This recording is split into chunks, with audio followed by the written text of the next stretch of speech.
Chapter 23. Wood chopper bang, bang. On the other side of the woods, one after another, the big trees fell down like they were being cut down by an axe. Well, Ashen, that guy, is really unscrupulous. Running in the woods, she didn't need to turn back as he had already figured out the distance between the green hippo and himself. That's right. For humans, it was absolutely impossible to compare their physical strength and endurance to a monster like the green hippo. And as a person who has seen the properties of the green hippo seed, she was aware of its talent. Super strength, body bulk up, and overwhelming force. It was suitable for people who had talents for using a giant sword. Among all the third-rank creatures, the hippo's strength was almost invincible. Even if it was Huahua, by considering just her strength, she wasn't better than the green hippo. This was a racial disparity. Just looking at its height, which was taller than two men, its massive body was a natural violent killing machine. The woods were small, and she also didn't think it could block the green hippo's way. He was looking for a place in his memory. Soon after, he found it. It was a cave located in the eastern foothills of the woods. The local townspeople often came here to take shelter from the rain or just to camp, and it was also their childhood secret base. Shi, Huahua, and even Ashen were familiar with it. Without any hesitation, Shi directly rushed into the cave. After a while, the green hippo reached here, then Ashen. Haha, I was wondering where were you going, but you came here. Isn't this a dead end? Looking at Shi, who was quickly looking for something in the cave, Ashen laughed with a crooked mouth. This cave wasn't deep at all, because the people in town often came here to camp, and the children also came to get shelter from the rain. Everything inside was not a secret. He could still remember that in the past, himself, Huahua, and the other little friends played hide-and-seek here. As he remembered it now, it was a rare chance in his life to have been able to get close to Huahua in a natural way. But it was simply because this bread shop boy was here too. Shi, I'd like to show you some last bits of mercy. Kill yourself. If you willingly do this, I will not let the hippo eat you, but bury you in the woods. At least, you will die with a complete body. As victory was in his view, Ashen's face became more twisted. No game would be funnier than to have his rival kill himself. As for letting him die with a complete body, that was just mockery. Of course, he would chop up Shi's body and obliterate all traces. A buried body may be found and dug out by dogs. If he threw the corpse into the river, it may also be accidentally salvaged. Once and for all, the only way that wouldn't leave any trace was to eat him. His hippo was a man-eating pet. Here it is. After searching for a while in the upper part of the cave, where it was absolutely impossible to be found by kids, Shi smiled. As he expected, it was still here. Because the townspeople often came here to camp, pitch tents, and build a fire, the people of the town purposely left some convenient props in this place. A nail hammer, ignition torch, and the thing Shi most needed, a wood chopper, which was originally used to clean up weeds and cut branches. This was the weapon she needed to kill the green hippo, the key to his counterattack. Well, a chopper? Seeing she take out a wooden chopper from the cave, Ashen was stunned for a while. Then, he remembered there were these kinds of temporary tools inside. However, even if you had a wood chopper, so what? A wood chopper was nothing for the green hippo's thick and rough skin. Yes, his green hippo didn't wear its special leather which the Palace of Heaven's Road specially made for it, so it was impossible to kill thousands of people on the battlefield. But just to kill Shi? Even if Shi has a wood chopper, it wouldn't be more difficult than blowing off dust. Shi, please me because this is probably the last show of your life. With a joyous smile at the corner of his mouth, Ashen made a snap. Sniff, sniff. The green hippo shook his tail and strode toward Shi. It was coming. At this moment, Shi's mind was highly concentrated. He did not look down on this green hippo. Here wasn't the trial of stars, and there wasn't a campfire where he could revive from. In the real world, people would die after being killed, die. From its stride and body position, its next action was slapping. Who? A big green palm was waving above Shi's head, blowing up Shi's black hair. It was the green hippo's favorite attack method. The first. After rolling to the side, She cut the green hippo's lower limb and left a 1-inch bloodstain on its body. The third-rank hippo had strength far beyond a human's, and its leathery skin was able to resist any body attacks. In order to cut off its thick skin, he had to gather his strength and cut with an extremely sharp weapon. Both the iron sword in the trial and the wood chopper he had now were fit for this condition. Boom! The green hippo fell into a rage after She's chopper cut its body. It shook its shoulder and laid down on the ground. Here it was. The rolling. She stepped back with all his strength, then jumped up. Boom! Boom! The hippo's enormous body rolled under She's feet like a 1,000-pound bowling ball. It even left a line of roller marks on the ground. How could it possible? He's just a kid of a bread shop. Looking at She's skilled movements, Ashen's eyes almost popped out. It's Hua. Hua taught you, right? What happened during the time I was not in town? Aarg, I won't forgive you. I'll never forgive you. Hua is mine. Mine. Nobody can steal her from me. Sniff. Sniff. After rolling, the green hippo made an unbelievable somersault, standing on the ground. It showed its 4 sharp teeth and looked at She with an angry look. Ashen and the hippo had an intelligence resonance between them, almost the same as the tacit understanding between Hua and himself. Obviously, there were many unknown stories between Ashen and the green hippo. Otherwise, as a second-ranked Taoist priest, it was absolutely impossible for him to control the green hippo as if he was controlling his own arms and legs. Though the hippo was 10 times stronger than himself, their emotions were highly overlapped. Revising the data, after fighting with the green hippo, She found that the green hippo was stronger than the one he met in the trial. The reason was very simple. Because in the trial, the green hippo was fighting and maltreating its enemy simply according to its instinct. However, this green hippo followed Ashen's command. It wasn't alone. The experience he got in the trial through dying 100 times couldn't apply indiscriminately to what the green hippo would be like out here. She held the wood chopper in his hands, regardless of the blood that was slowly flowing on the blade of the chopper. It's not just you that got stronger, hippo. Let me show you the true power of Hua's seed. Chapter 24. Different worlds. As She expected, with Ashen's command, the green hippo's attack methods became more flexible. If the green hippo he met in the trial was controlled by Ashen, it would have been impossible to kill it via his unformed breathing method. Hippo, hold your head and rush. The green hippo shaded its eyes with its hands as it followed Ashen's command. Rushing at She, it didn't even look ahead. It wasn't the hippo's max speed. Maybe other people would be cheated, but She obviously knew the green hippo's explosive force. Ashen would never know how to kill the green hippo, the hell of 100+ deaths She had to face. The green hippo preserved its speed, which also meant that it had found how She dodged its attack through rolling. If She rolled without thinking again, the green hippo's thunderclap would be waiting for him. So, he decided to not run away. She wasn't that young boy who first met the green hippo, who didn't know how to brandish his sword anymore. The seed from his childhood sweetheart had completely changed his destiny. I got you. She actively darted toward the green hippo. Under Ashen's surprised eyes, he straightly passed by the hippo. Just at that moment, he passed by the green hippo. By leveraging the hippo's strength and impact as he used the wood chopper, he dragged out a terrible bloodline along the green hippo's lateral thigh. Howl! For the first time ever, the green hippo howled violently. This time, the wood chopper caused a deep wound on the hippo's body, which was 3 times deeper than that one it caused the first time. A lot of blood flew out and sprayed on the road. Why? How can you do this? Ashen yelled with frustration. He didn't believe the sight he witnessed. His green hippo was a terrible monster who once battled on the battlefield for 3 days and nights, killing thousands of people. But now, it wasn't even able to catch the edges of She's clothes. The most irritating point was that She's speed wasn't fast. He was even a little slower than the hippo. No matter how Ashen looked at She was just a first-ranked swordsman.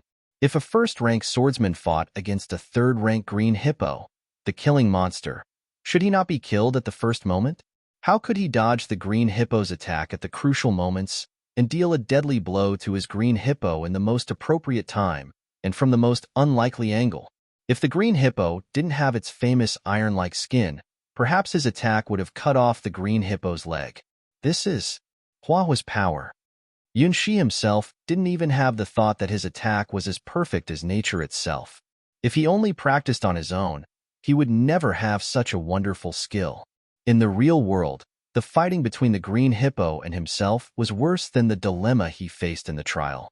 Not simply because the green hippo was controlled by Ashen, but the more important fact was the difference between the two weapons he used. In the Star trial, though the iron sword he found aside the campfire was ugly in its appearance, it had a magic-like property that made it never get worn. Its blade would never get bent no matter how many times he cut the green hippo's body. But in reality, as the only weapon he could hurt the green hippo with, the wood chopper he found in the cave had slightly bent after attacking the green hippo twice. However, the two attacks gave him a victory far beyond the victory he achieved in the trial. Everything was due to Huahua's seed. He had only mastered 20% Huahua's sword skill, so naturally, he couldn't be compared to Huahua. However, compared to the green hippo, even if Yunxi had only 20% of Huahua's sword skill, he didn't think that he would lose. The world in Huahua's eyes was completely different to the world in Yunxi's eyes. The rhythm of breathing, the abrasion of the weapon, the premonition of enemy's sprint, the trace of attack, and Ashen's exasperated mental state. Observing and feeling every detail, then attacking to obtain victory. It was just a third-rank hippo. Even if it had Ashen's help, and though he had only a wood chopper, which wasn't even able to be used 10 times, the hippo was still not a huge threat. Clearly, Yunxi was in a fierce battle, but by running the special breathing method, his spirit had naturally raised to the highest state. As the proverb goes, do one's utmost even when dealing with a minor problem. He would do his best to kill the hippo. Mercy? There wasn't such a thing. Between life and death, everyone who hesitated to show mercy was already dead. 3 times. After adjusting his breathing smoothly, Yunxi lifted 3 of his fingers to Ashen. It was also the last order he gave his body. 3 attacks. If he didn't kill the green hippo after that, he would never be able to hurt the iron-skinned, third-rank monster. Wahahaha, who do you think you are? Even Huahua taught you how to roll and escape, but you want to beat down my hippo with 3 attacks? Even Huahua herself wouldn't be able to do that. Ashen looked at Yunxi as if he was looking at a clown. As a disciple of the Celestial Palace, he naturally had found what Yunxi had found. The wood chopper, which was already a little blunt, was the key to determining who was the last winner. Fortunately, this kid didn't have a decent weapon. Otherwise, perhaps he would have already been killed. Ashen wiped away the sweat from his forehead and announced his victory in his mind. If I were Huahua, I would need to brandish the wood chopper just 1 time. Yunxi looked at Ashen with pity. If Huahua were here, she would teach him what was the right way, a fool surviving in the world. Even if there were 10 green hippos attacking Huahua together, they would have no future but to be killed by Huahua one by one. Though Ashen was known as the best genius of the town in the decade, since Huahua was an exception, however, he was still that frog, sitting in the hole, and thinking it owned the entire world. Huahua's talent had already gone beyond Ashen's imagination. He didn't understand what realm Huahua had reached. Through all of Yunxi's experience, Huahua was the only genius who was able to master a god sword skill. Even the Sleeping Beauty, whose power was able to shake the heaven and earth and burst the void, didn't have such an ability. Hippo, big will sprint. Ashen reached out with his left hand. Then his right hand tightly held his left wrist, starting the Siamese juggling. This was a secret art from the Celestial Palace. It could temporarily combine 2 different creatures' energies and spirits. The green hippo curled up its 4 limbs, rolling itself into a huge ball-like shape. Afterward, it suddenly jumped up. Its body turned into a green wheel-like shape and rushed towards Yunxi. As Yunxi expected, it had a new skill. Seeing the green hippo use a new killing skill, which it never used in the trial, a cold light flashed in Yunxi's eyes. Chapter 25. Instant kill. The green hippo rolled itself up like a big wheel. If Yunshi was still how he was before the star trial, it would undoubtedly be a one-hit KO. Its huge body, the terrifying explosive force, and its invulnerable tough skin made it a perfect killing machine. As Ashen casted a secret spell, the hippo's fighting force grew to at least 10 times stronger than the one he met in the trial. You don't have a horn on your head and you are not red. So even if you are 3 times more powerful one, you are still gonna die. As a reply and facing the green hippo's wheel-like rolling attack, Yunshi inclined his body, taking 2 steps to the right. By using this seemingly simple but useful method, he made it charge into a giant rock. As he observed the world via Huahua's sight, even if the beast was twice stronger, it was still a stupid animal. Boom! It tumbled, flying to the sky. Eat him! Ashen was in extremely high spirits. In the sky, the hippo curled up its huge body, then one part of its body suddenly grew up. Here it was. Its ability, body bulk up. Yunshi knew it was the monster's hidden talent. However, the hippo only bulked up its head. Now, it opened its bloody mouth so big that it was even able to swallow Yunshi's body whole. The hippo's bite was a new skill Yunshi didn't see during the entire trial, because at that time, Yunshi was just a not delicious at all mummy in the eyes of the beast. It had no appetite to eat him. Green hippos only used this skill to hunt delicious, fresh prey. Now, Yunshi was qualified. Even Ashen could feel that his hippo was very interested in Yunshi. My first hit. Facing the huge creature's bite, Yunshi didn't dodge but took the initiative to attack. With a flash of the blade, the green hippo's tongue was cut off. To cut off its softest part, its tongue was the essence of what Yunshi learned from Huahua's sword skill. Norg. At the same moment, his contract beast's tongue was cut off. Ashen covered his lips as there was blood flowing down.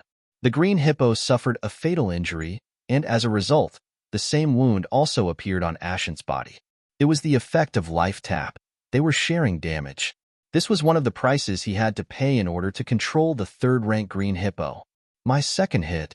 After he successfully injured his opponent, Yunshi didn't hesitate for the slightest moment, because Huahua's sword skill had let him find the creature's weakness. In fact, there were gaps in the green hippo's seemingly tough skin. Because its joints had to stay nimble, there were line-like gaps on the connection parts of its neck, legs, and hands. These lines were unavoidable crucial points for any creature. In the trial, Yunshi didn't find these weak parts, so he had to cut it 21 times in order to make the green hippo die due to blood loss.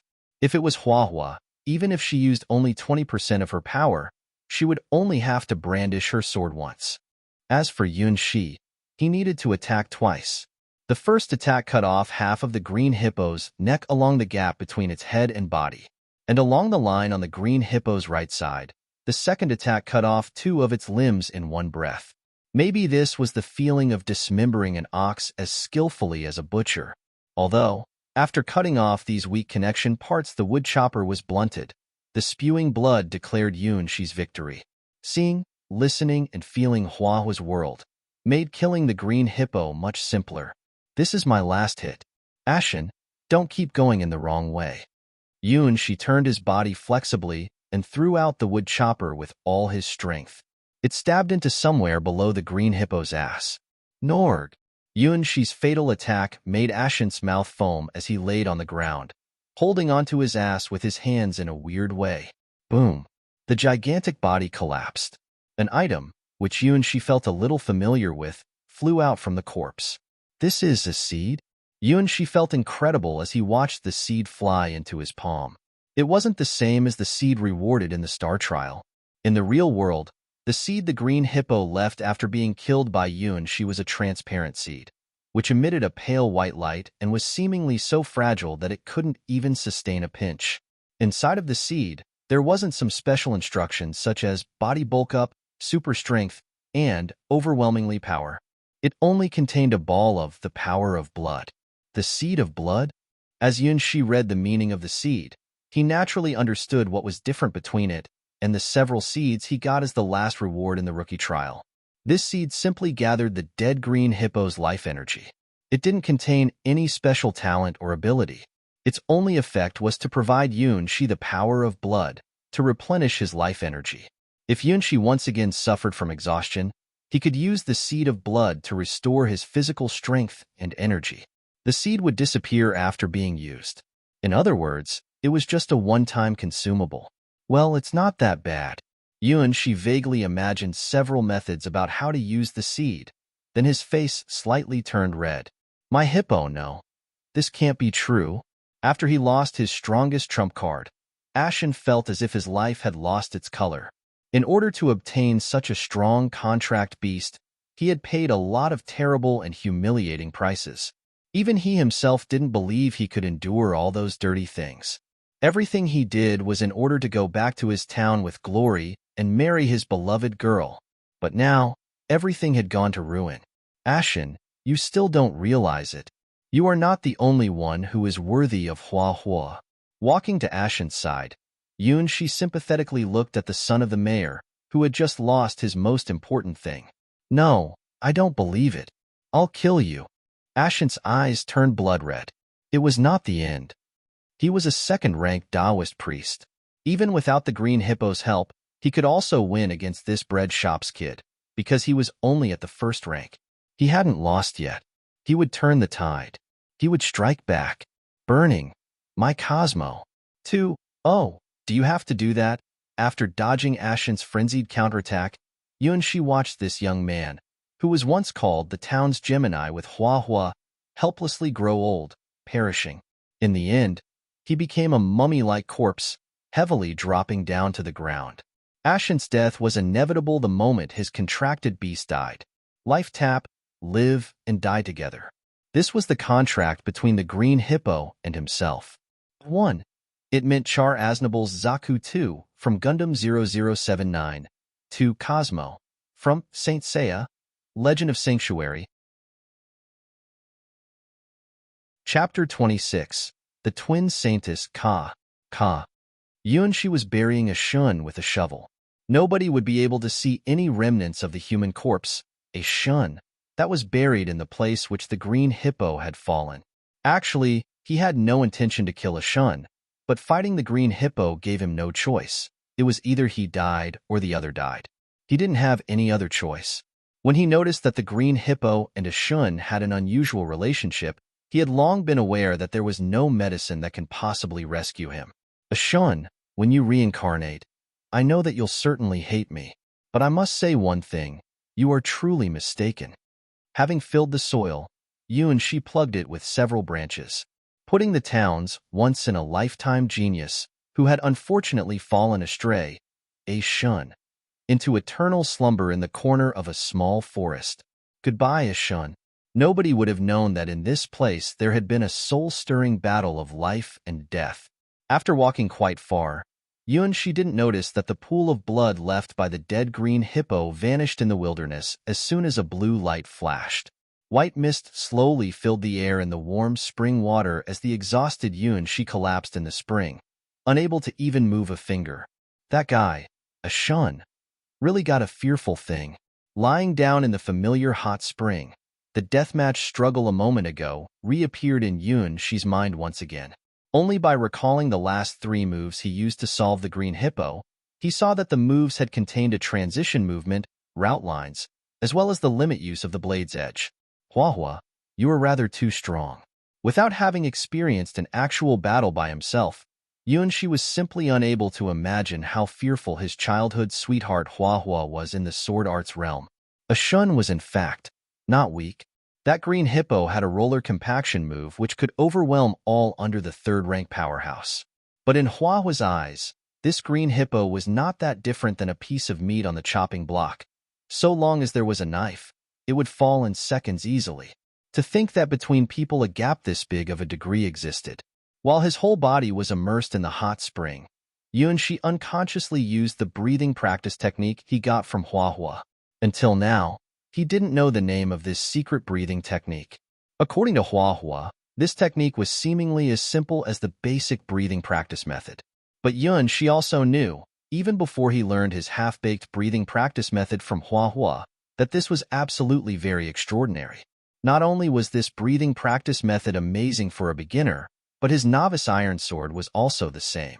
When he recalled vividly in mind the green hippo's moves, even if he wished to kill that green hippo, it was absolutely impossible for him to do so. Hua, in the end, Yun, she was very sure that there was no one in the town school that could teach this kind of thing. Neither in the heavenly sword god domain or the western god domain. This kind of secret techniques level belonged only to the richest and powerful aristocrat family and had never been passed on to unauthorized people. Even a half-completed breathing practice method was so powerful, and through Hua's seed, he could learn the complete edition of this breathing practice method. For Yun Shi, it had opened a new door. Regarding mortal-grade cultivators, a formidable breathing practice method was the most important foundation. The reason for Yun Shi's was that he easily accepted Hua's seed and had the highest compatibility, since Hua had laid the foundation for him to have lasting achievements. Originally, I had received such care.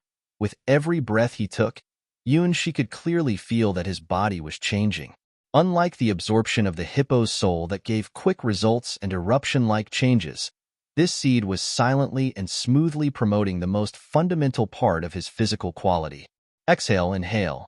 While practicing the secret breathing practice technique from Hua, Yun Shi's heart slowly became tranquil. The sound of the surrounding water, the wind blowing from the distant trees, and his heartbeat were slowly connected together, forming one kind of special rhythm.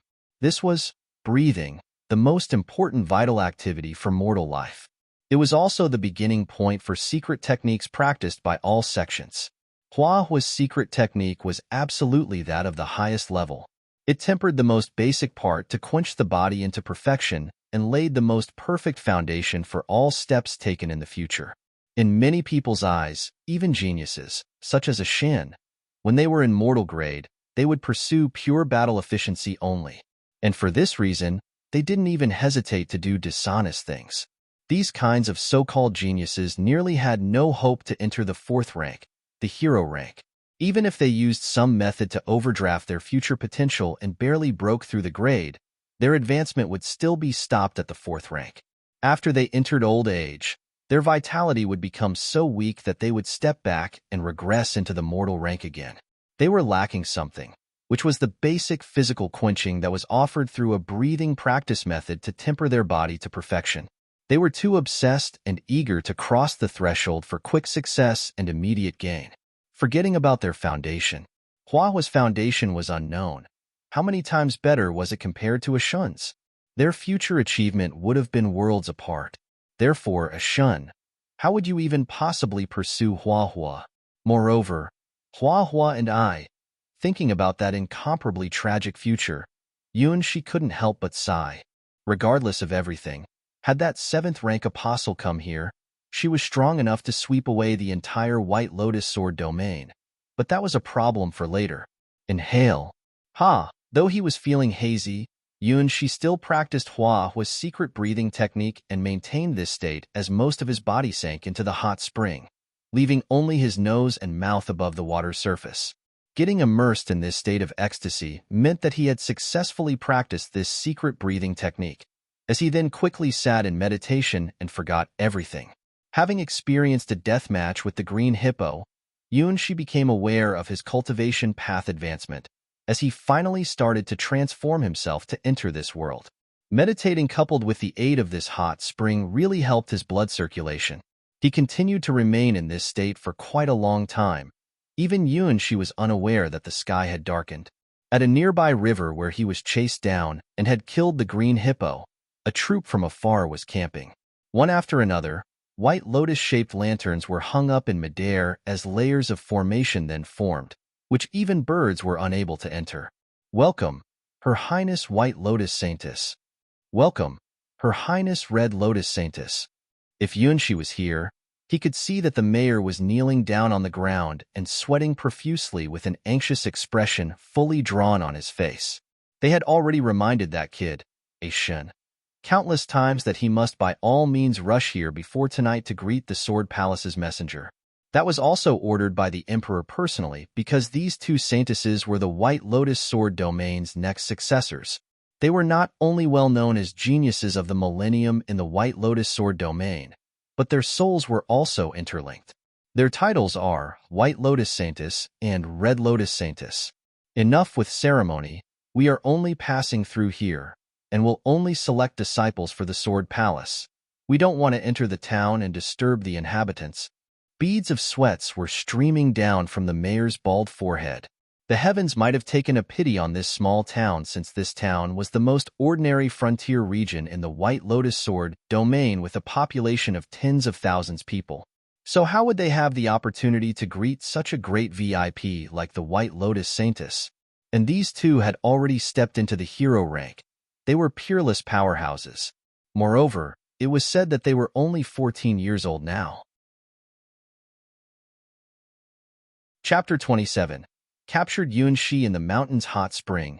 Yuanxi entered the most fantastic cultivation state since his birth. Hua's seed was slowly emitting out its special spiritual spark, and his body was helping him digest the talents with the mystical breathing method. Gradually, on the surface of the water, round ripples appeared around Yuanxi. In sync with Yuanxi's breathing, these ripples spread out and radiated one after another. His breathing slowly became nearly inaudible.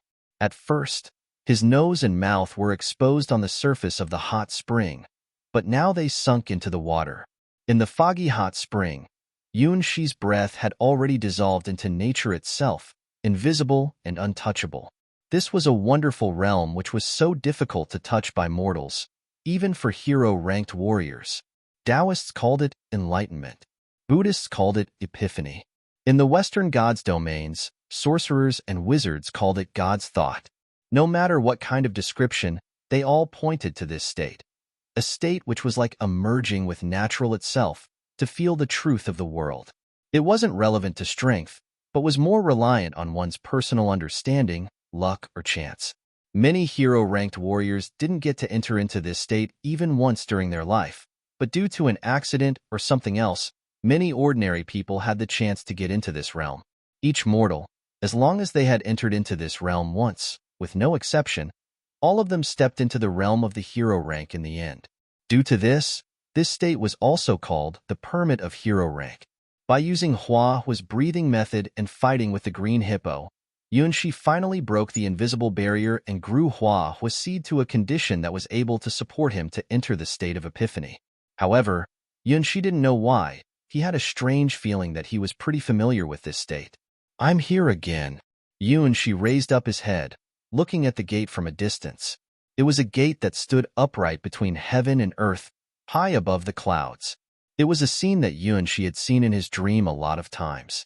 This scene had been in his dreams since long, long ago. He clearly remembered almost every next step. The loitering spirit again? In front of the giant cloud gate, the guardian showed her killing intent to the uninvited invader. This isn't a trial? Quickly, Yuanxi had found that it was a different world from the star trial, because he didn't see the campfire which was used for resurrection. Besides, there wasn't any weapon prepared for the newbie.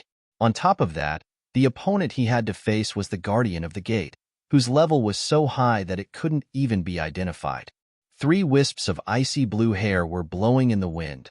Her long ponytail was hung down along her back as the giant sword was pulled up from the ground and held in her hands. What a cold, but holy sword. Its sword blade was cold, silvery white, and its handle was studded with a big lock hole. When the girl pulled out the sword, Yuanxi seemed to see his death. Its sword-type tassel danced in the air. Light flowed along the blade, as the Knight of Destiny, cold and without mercy. Swish! Again, Yuanxi was cut in two at his waist, as he then turned into dust and disappeared from the beautiful blue dream.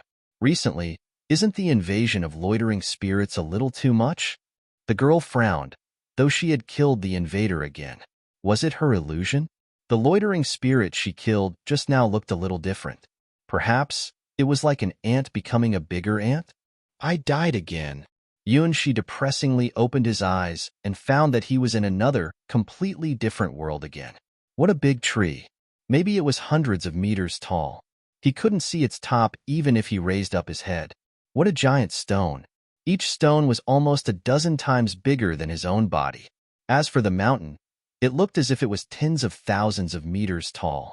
What a wide and vast river. Was this the kingdom of the giants? How many people would be drowned in the river since it was so deep? What a short and small paw, wait, paw. Yuanshi speechlessly raised his head and looked at his own hand, a furry, soft paw. Then he looked at his inverted image in the river. What a cute, unbelievably pitiful little golden dog. The most important thing was that he was quite familiar with the little golden dog. Mayor, touching his own furry small face, Yuanshi questioned his star fairy. Master. Mayor's happy voice appeared in Yuanshi's heart. No, in her own heart. Tell me, what's going on now? Yuanshi felt strange in his current visual angle and body. He finally understood. The world was so big and dangerous in the eyes of the little golden dog. Master, you probably unconsciously occupied my body while you were practicing. Master, don't worry. You will naturally return to your body after you finish your practice. My body is Master's possession from the beginning. Mayor didn't feel uncomfortable seeing that her body was occupied by Yuanshi. If so, it's not that bad. Yuanshi slightly breathed out a sigh of relief. Since it was temporary, he could bear it. As Yuanshi tried to control Mayor's body to walk back to himself, he heard an unfamiliar girl's voice. There is a lonely little golden dog. It's so pitiful. Sister, can we pick it up? No. Wandering dogs are dirty. It will stain your clothes. If so, let's help it take a bath. What a cute little guy. It must have suffered a lot during its wandering life. Oh, right. The mayor told me that there is a hot spring. Not good. Yuanshi had a bad feeling. He immediately spread his legs, planning to run away. He started Hua with seed. Unfortunately, the body he controlled now belonged to the little golden dog. Even if Hua with seed was great, it was also impossible to let a golden dog run like a human. Moreover, even if Yuanshi was controlling his own body now, it was also a waste of effort to try to run away. Because the girl who was ready to catch Mayor was far more powerful than Yuanshi's imagination. You always make me sigh. Okay, I will do it for you. But just this once. The sister's voice was a little helpless, but also spoiling. Then, Yuanshi found that, though he was trying his best to run away, he was going backwards, as if time was turning back. At first, the river was flowing at a great speed, but now, an enormous power forced it to flow backwards. Tens of thousands of tons of river water rolled to the sky with countless fish and prawns. For an instant, the boundary of the sky and earth became a little ambiguous. Countless whirlpools swept across Yuanshi. They stopped his escape and finally made him fall onto a snow-white small palm. It was a seemingly soft and small palm. It just softly waved, then reversed the flow of tens of thousands of tons of river water and rolled the air streams between the sky and earth. It was this incredible scene that successfully caught Yuanshi. White Lotus, got it? Great.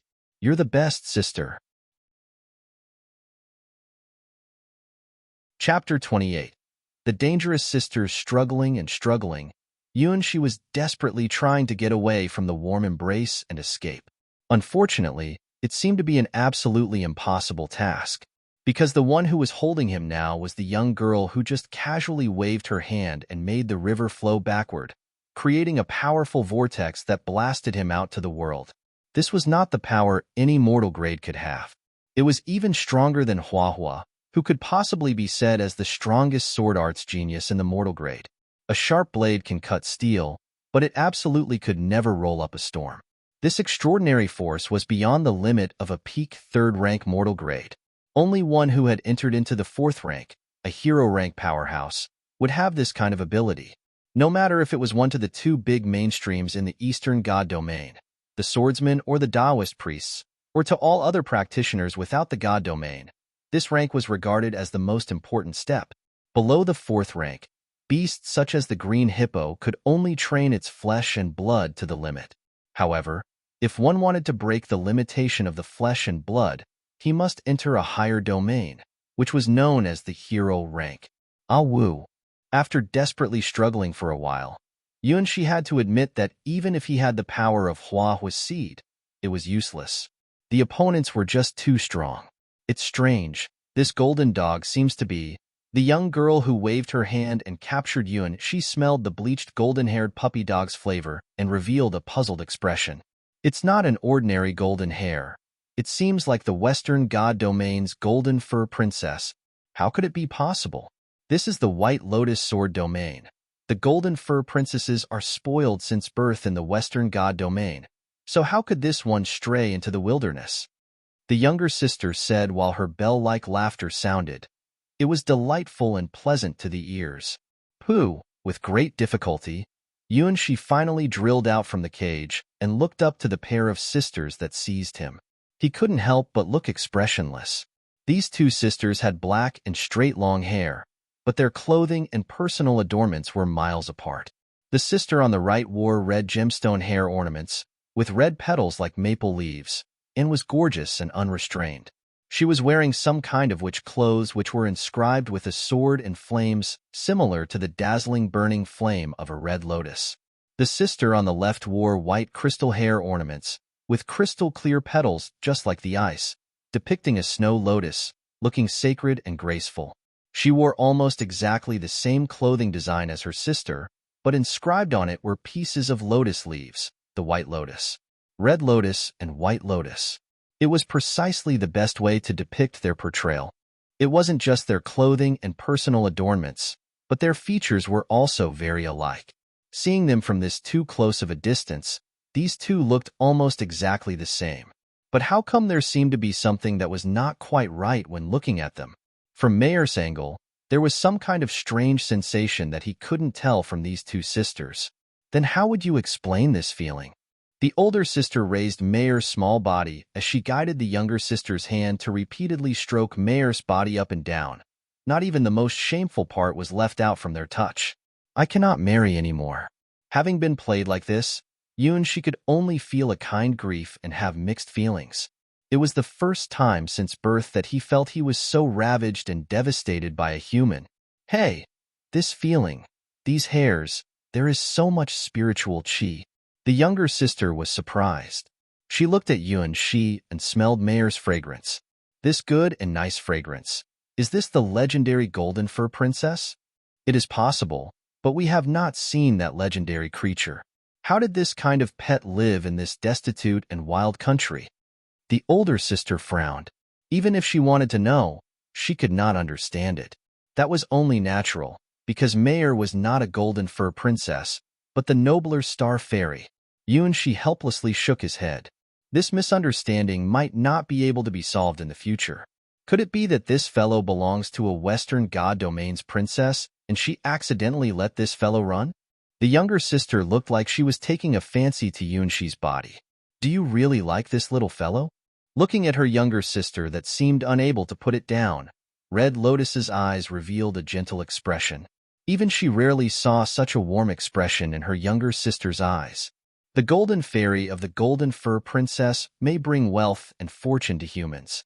They were the Western god domain's mascot figure which made countless princesses, princes, and dukes long of dreaming for a golden fairy. This creature really deserved their reputation. I am really sorry, even if you are a Western god domain's princess's pet, I don't have any choice but to make her give up her treasure. Just look at my sister Bailian's happy expression. It's from the bottom of her heart. The older sister Honglian set a firm resolve in her heart. In this world, the things that could make Bailian happy became fewer as their values became more and more precious. The glory and splendor, the riches and honor, the popularity, the top status and position, they could easily obtain these things easily without even trying. Regarding the White Lotus Sword domain saintesses, the things that could move their hearts were really too few. The encounter with this little golden fur dog inadvertently broke into these sisters' heart. It must be fated. It couldn't have been a random accident. Thank you, the great. We hope that we can walk together with you on the road to the future. Honglian quietly made a gesture and drew overlapping strange traces in front of her. Master, be careful, be careful, be careful. Don't reveal any flaws. Suddenly, Mayer called out in Yuan-shi's mind.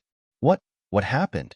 For the first time, Yuan-shi heard his star fairy let out such hasty and restless shout. It seemed that he had encountered a very dangerous problem and had to be informed in advance. Yes, master, you are in danger, and moreover, it's fatal danger. This pair of twins of destiny are the apostles' candidates. Mayer sent out the greatest warning to remind Yuanxi that his life was already at stake. The apostles' candidates. His ex-girlfriend?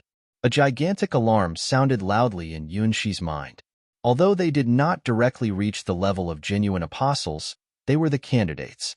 Just looking at that technique, they were absolutely not at the level where he could contend with. These two were true hero-rank powerhouses.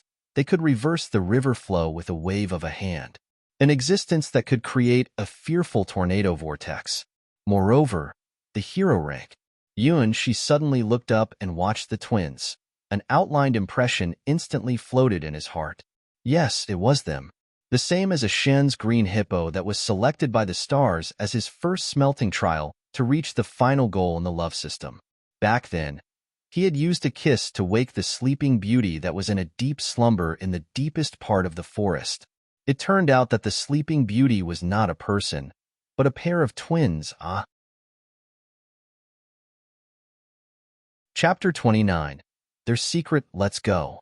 It's a rare opportunity for us to visit a hot spring. Red Lotus waved her small hand. The twins' witches were naturally suspended in the air, flying to the mountain like a pair of swallows. Flying. Even among the hero rank strongest, there weren't too many people who had mastered this ability. Except for some races who were born with wings, those at hero rank who could fly freely were clearly a terrible presence. Be careful, Master. You are no match for them now.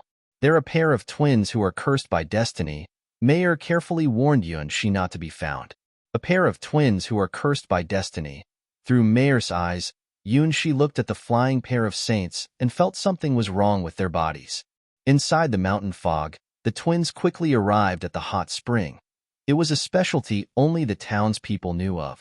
Not good, not good, not good. Yuanxi peeped in a narrow corner of the hot spring with sweat dripping. His body was there, in meditation.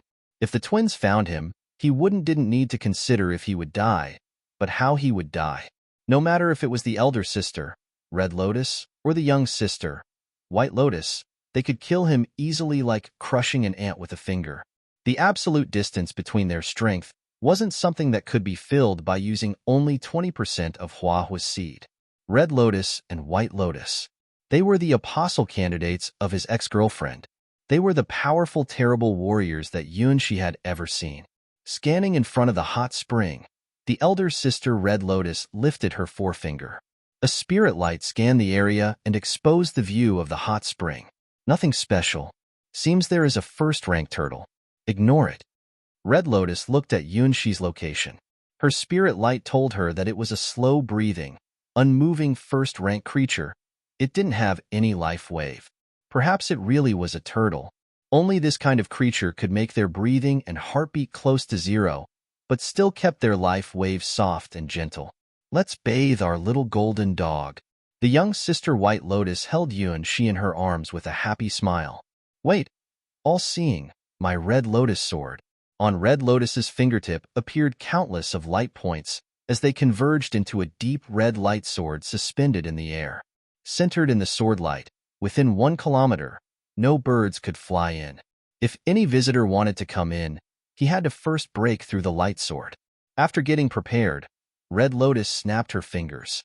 Who knows what material their fantastic garments were made of? After Red Lotus's snapped, it turned into countless soft, silk threads. The red silk threads were like hot flames, filled with a fiery aura. The white silk threads were like unmelted ice and snow, bringing cold air. 2 kinds of fantastic silk threads knitted together and constituted 2 unique holy vestments which Yuanxi had never seen before. They were enchanted with various kinds of special abilities. After taking off their vestments, the twin witches exposed their snow-white skin and slender, graceful bodies. Just like the sleeping beauty Yuanxi saw in the dark forest. Their ice-like skin and flawless soft necks were so graceful and mellow. On their beautiful, gem-like bodies stood exquisite and smooth nipples. Their slender body contour perfectly shrunk down to 2 points, showcasing their sexy pink fruits that lightly swayed in front of Yuanxi's eyes. White Lotus's mellow body curved through her 2 peaks, then through her smooth little belly, till it stopped at her slim but whippy waist. It was exquisite like jade, but also gave people a good hand feel. From her slender waist till the bottom of her stomach, her beautiful body curve finally stopped at her slim, long legs. After taking off the white socks, her white, beautiful, and soft little toes were incredibly cute and beautiful. Her jade-like little pink feet were smooth and glossy. Her 5 small toes curled up together. The back of her feet were fine and smooth. Her ankles were slender. Her entire feet was so soft, it was seemed to have been made from soap. Red Lotus reached out her hands and gently grasped her sister's round heel, then tickled her soles. Ah, sister. No. While holding Yuanxi in her arms, White Lotus kneeled over in laughter.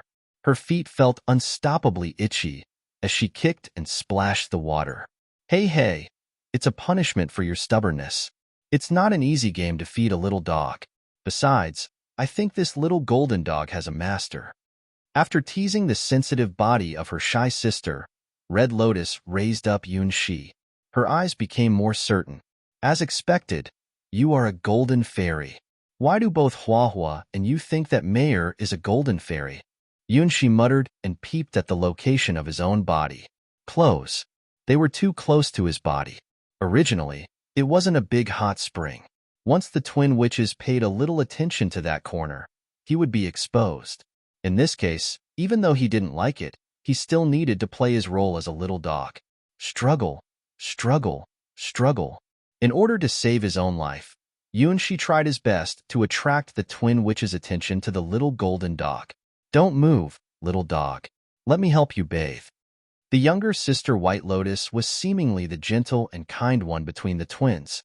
She took over Yuanxi from her sister's hands again and began to carefully wash the little golden dog's body. Wait, their bodies. Finally, Yuanxi noticed why he felt that they were strange from the beginning. They weren't just inseparable, but always held their hands at any time. No, they weren't just holding their hands. Their hands were really joined together. Red Lotus's left hand and White Lotus's right hand. The left side of Red Lotus's body and the right side of White Lotus's body. Between them, some kind of diaphanous silk thread joined them together.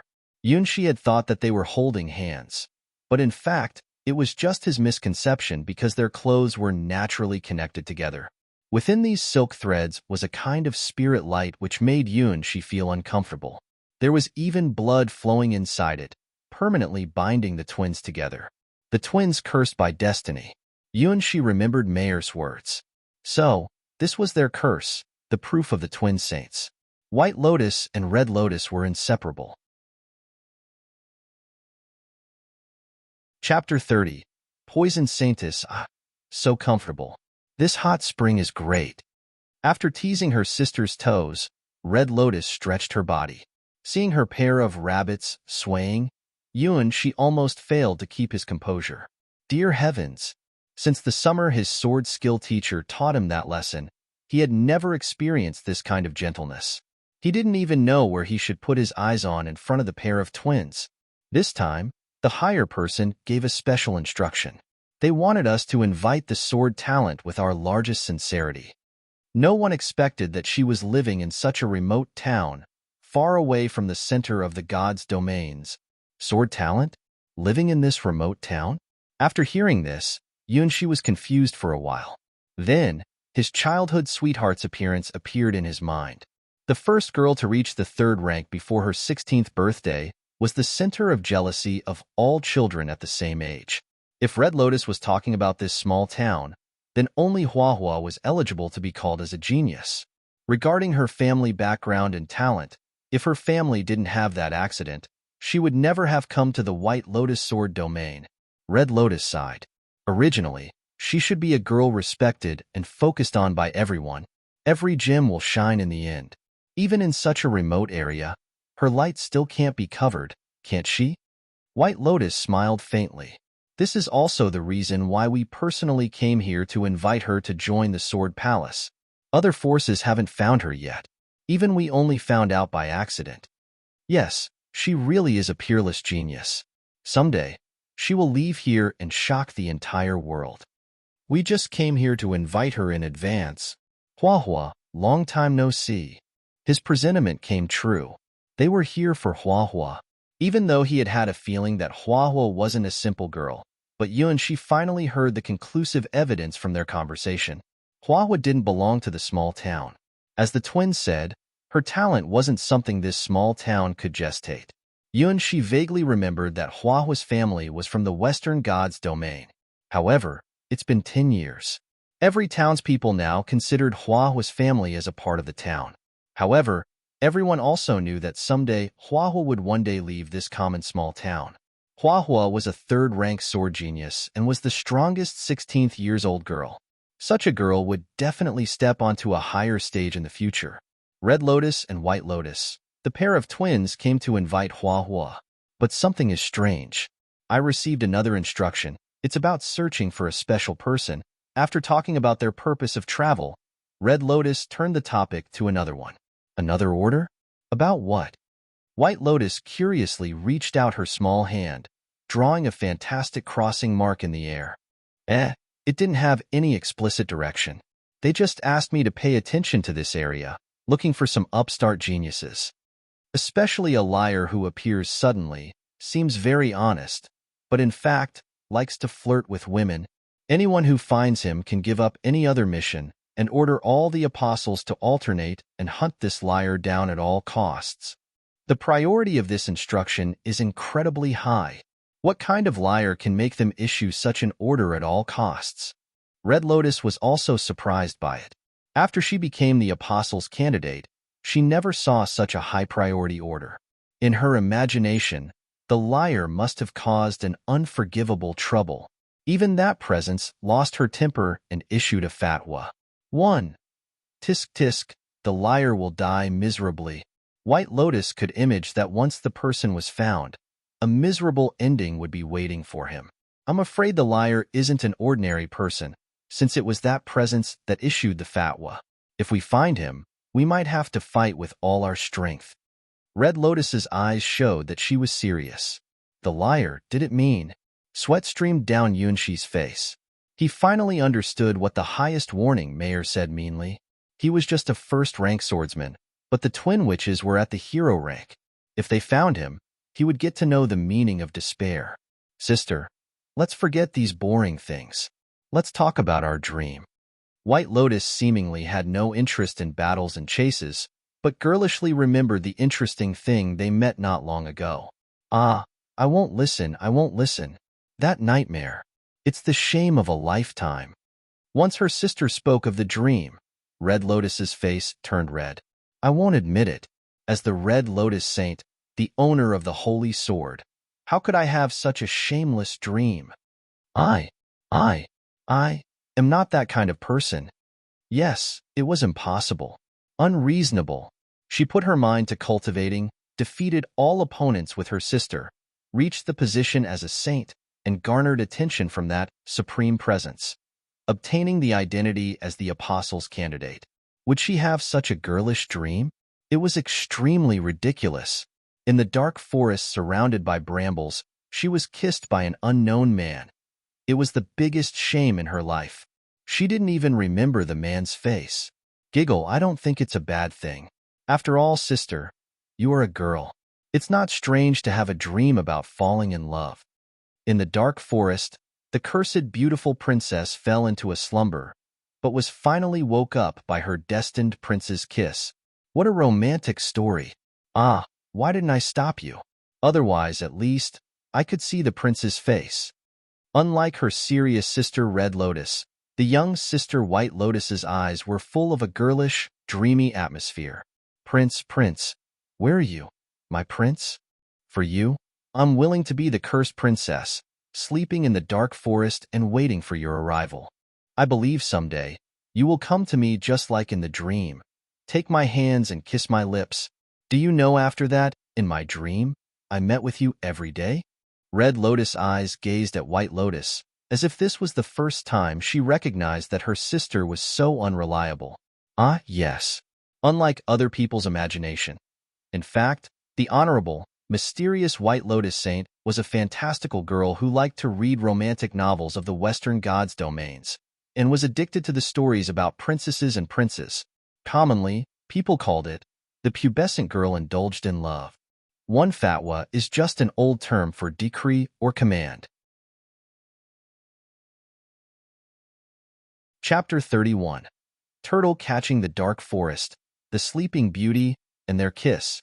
How could they possibly remember it? Stars. Couldn't you erase their memories more cleanly? Now, he was really in a big trouble. She heard the whisper of the twin witches with sweat covering his face. He found that he underestimated the impact of the stars' trial. No matter if it was Hua Hua or the pair of Saintis, once he was to be exposed, he would have to face a miserable end. Don't think so much. I won't agree with you falling in love with anyone. Tempering our strength and becoming stronger so that finally, no one can control our fate. This is the only thing we should focus on. Love is just a kind of temporary illusion. Red Lotus firmly denied her sister's dream of love. They were the pair of twin witches who were doomed to be the passer of the treasure of the White Lotus Sword domain. They had no time to play love games. You're wrong, sister. Love always comes suddenly, just as you didn't expect that you would have such a romantic dream, right? White Lotus reached out her hands and pressed her chest. Till now, my heart's still pounding. This feeling is so strong. It must be the so-called love at the first sight. My prince, he appeared. Even so, it's just your imagination. Loving a person in a dream at the first sight? I don't know how to appraise your mind. Red Lotus said with a grumpy tone as she looked at her sister falling into an illusion. What was going on?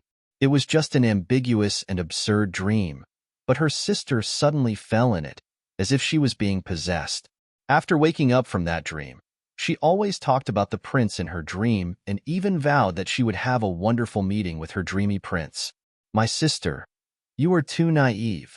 She worries that if she didn't take care of her, her innocent sister would be beguiled by some malicious people in the blink of an eye. But, if I'm in love, won't sister be lonely? White Lotus winked her big, innocent eyes, worrying about her sister, whose personality was so strong that she couldn't possible to fall in love with anyone.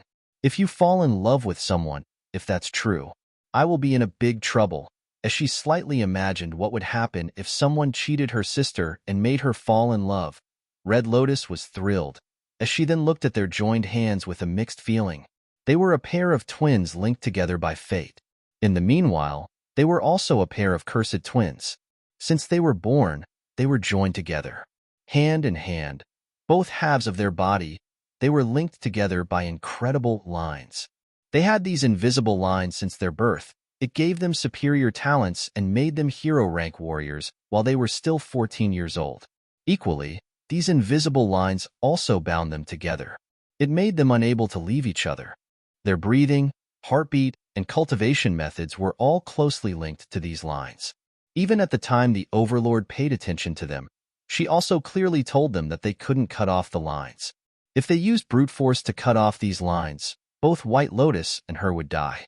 Because their souls, the source of their life, were closely linked together through the lines. They shared the same fate. They would live and die together. They were the eternal twins.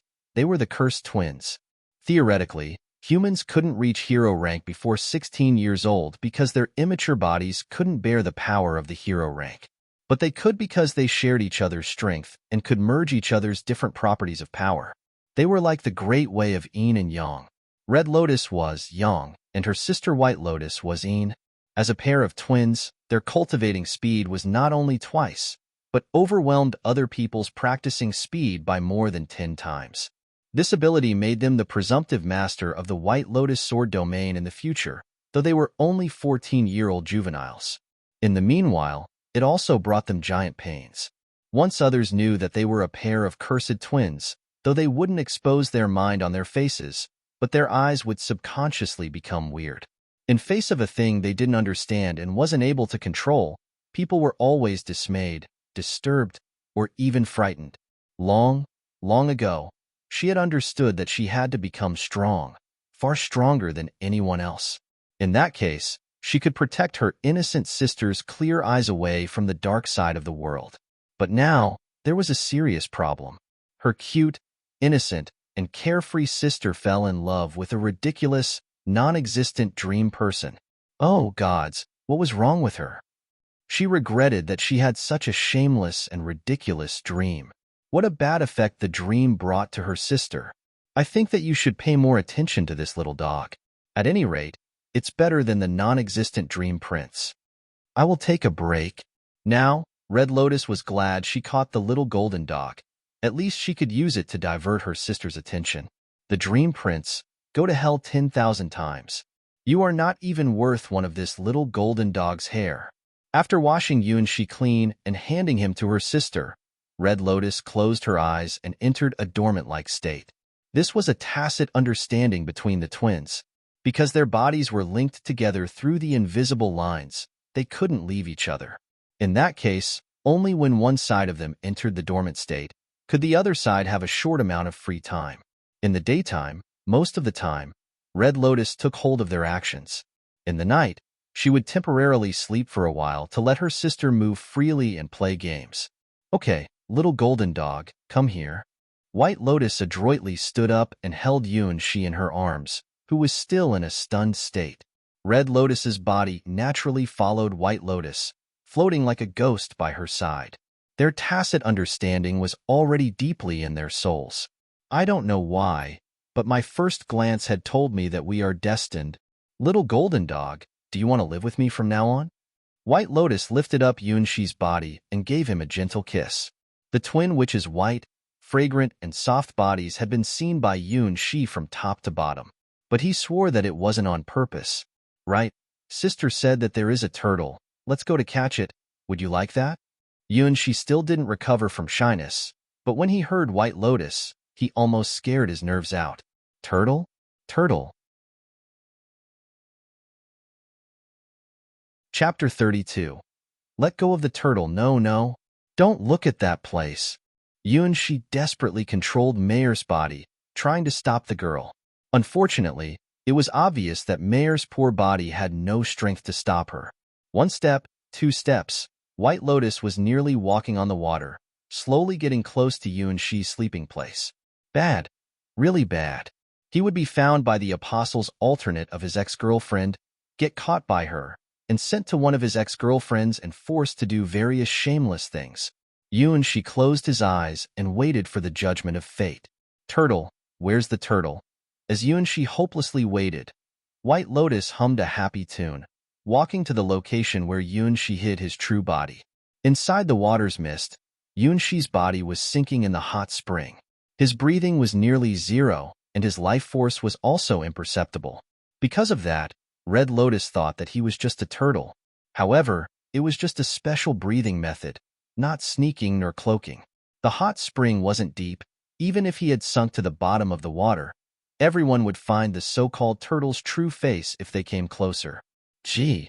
Yunxi heard that White Lotus let out a cry of surprise, and a fantastic spirit wave spread out. No chance.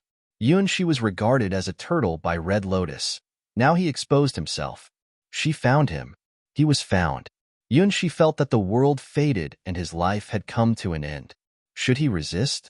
He was just a first-rank swordsman. In the face of one of the twin witches, who were at the hero rank, even though she was the slightly weak one, he knew he couldn't win. White Lotus sounded a little shy and seemed that it also contained some other meanings. Her seemingly turbulent spirit wave immediately subsided. What happened? Am I alive? Yunxi quietly opened his eyes and peeped at White Lotus, who was hugging his current body, the little golden dog, tightly, by using one hand and covering her mouth by using another hand.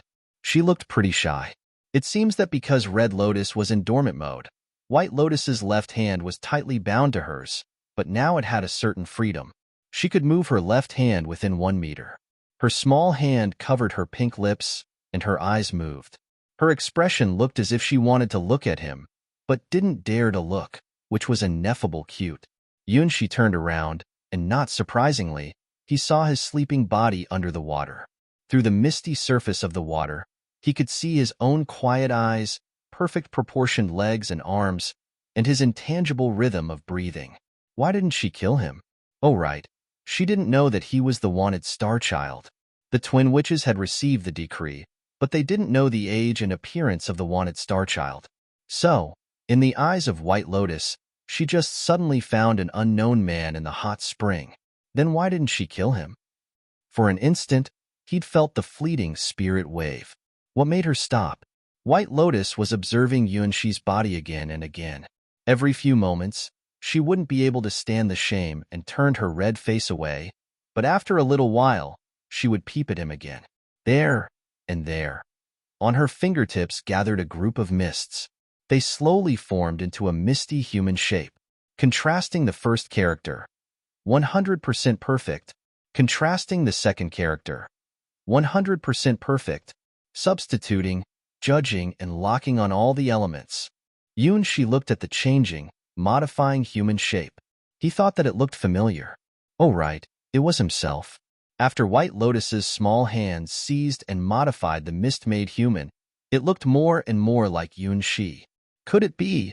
A ridiculous idea appeared in Yunshi's heart. Completed. Verify the model. White Lotus's eyes showed that she was serious. Unlike her sister Red Lotus, she was good at deduction and magic spells. As the side of the twin witches, she had a unique talent with math and deduction.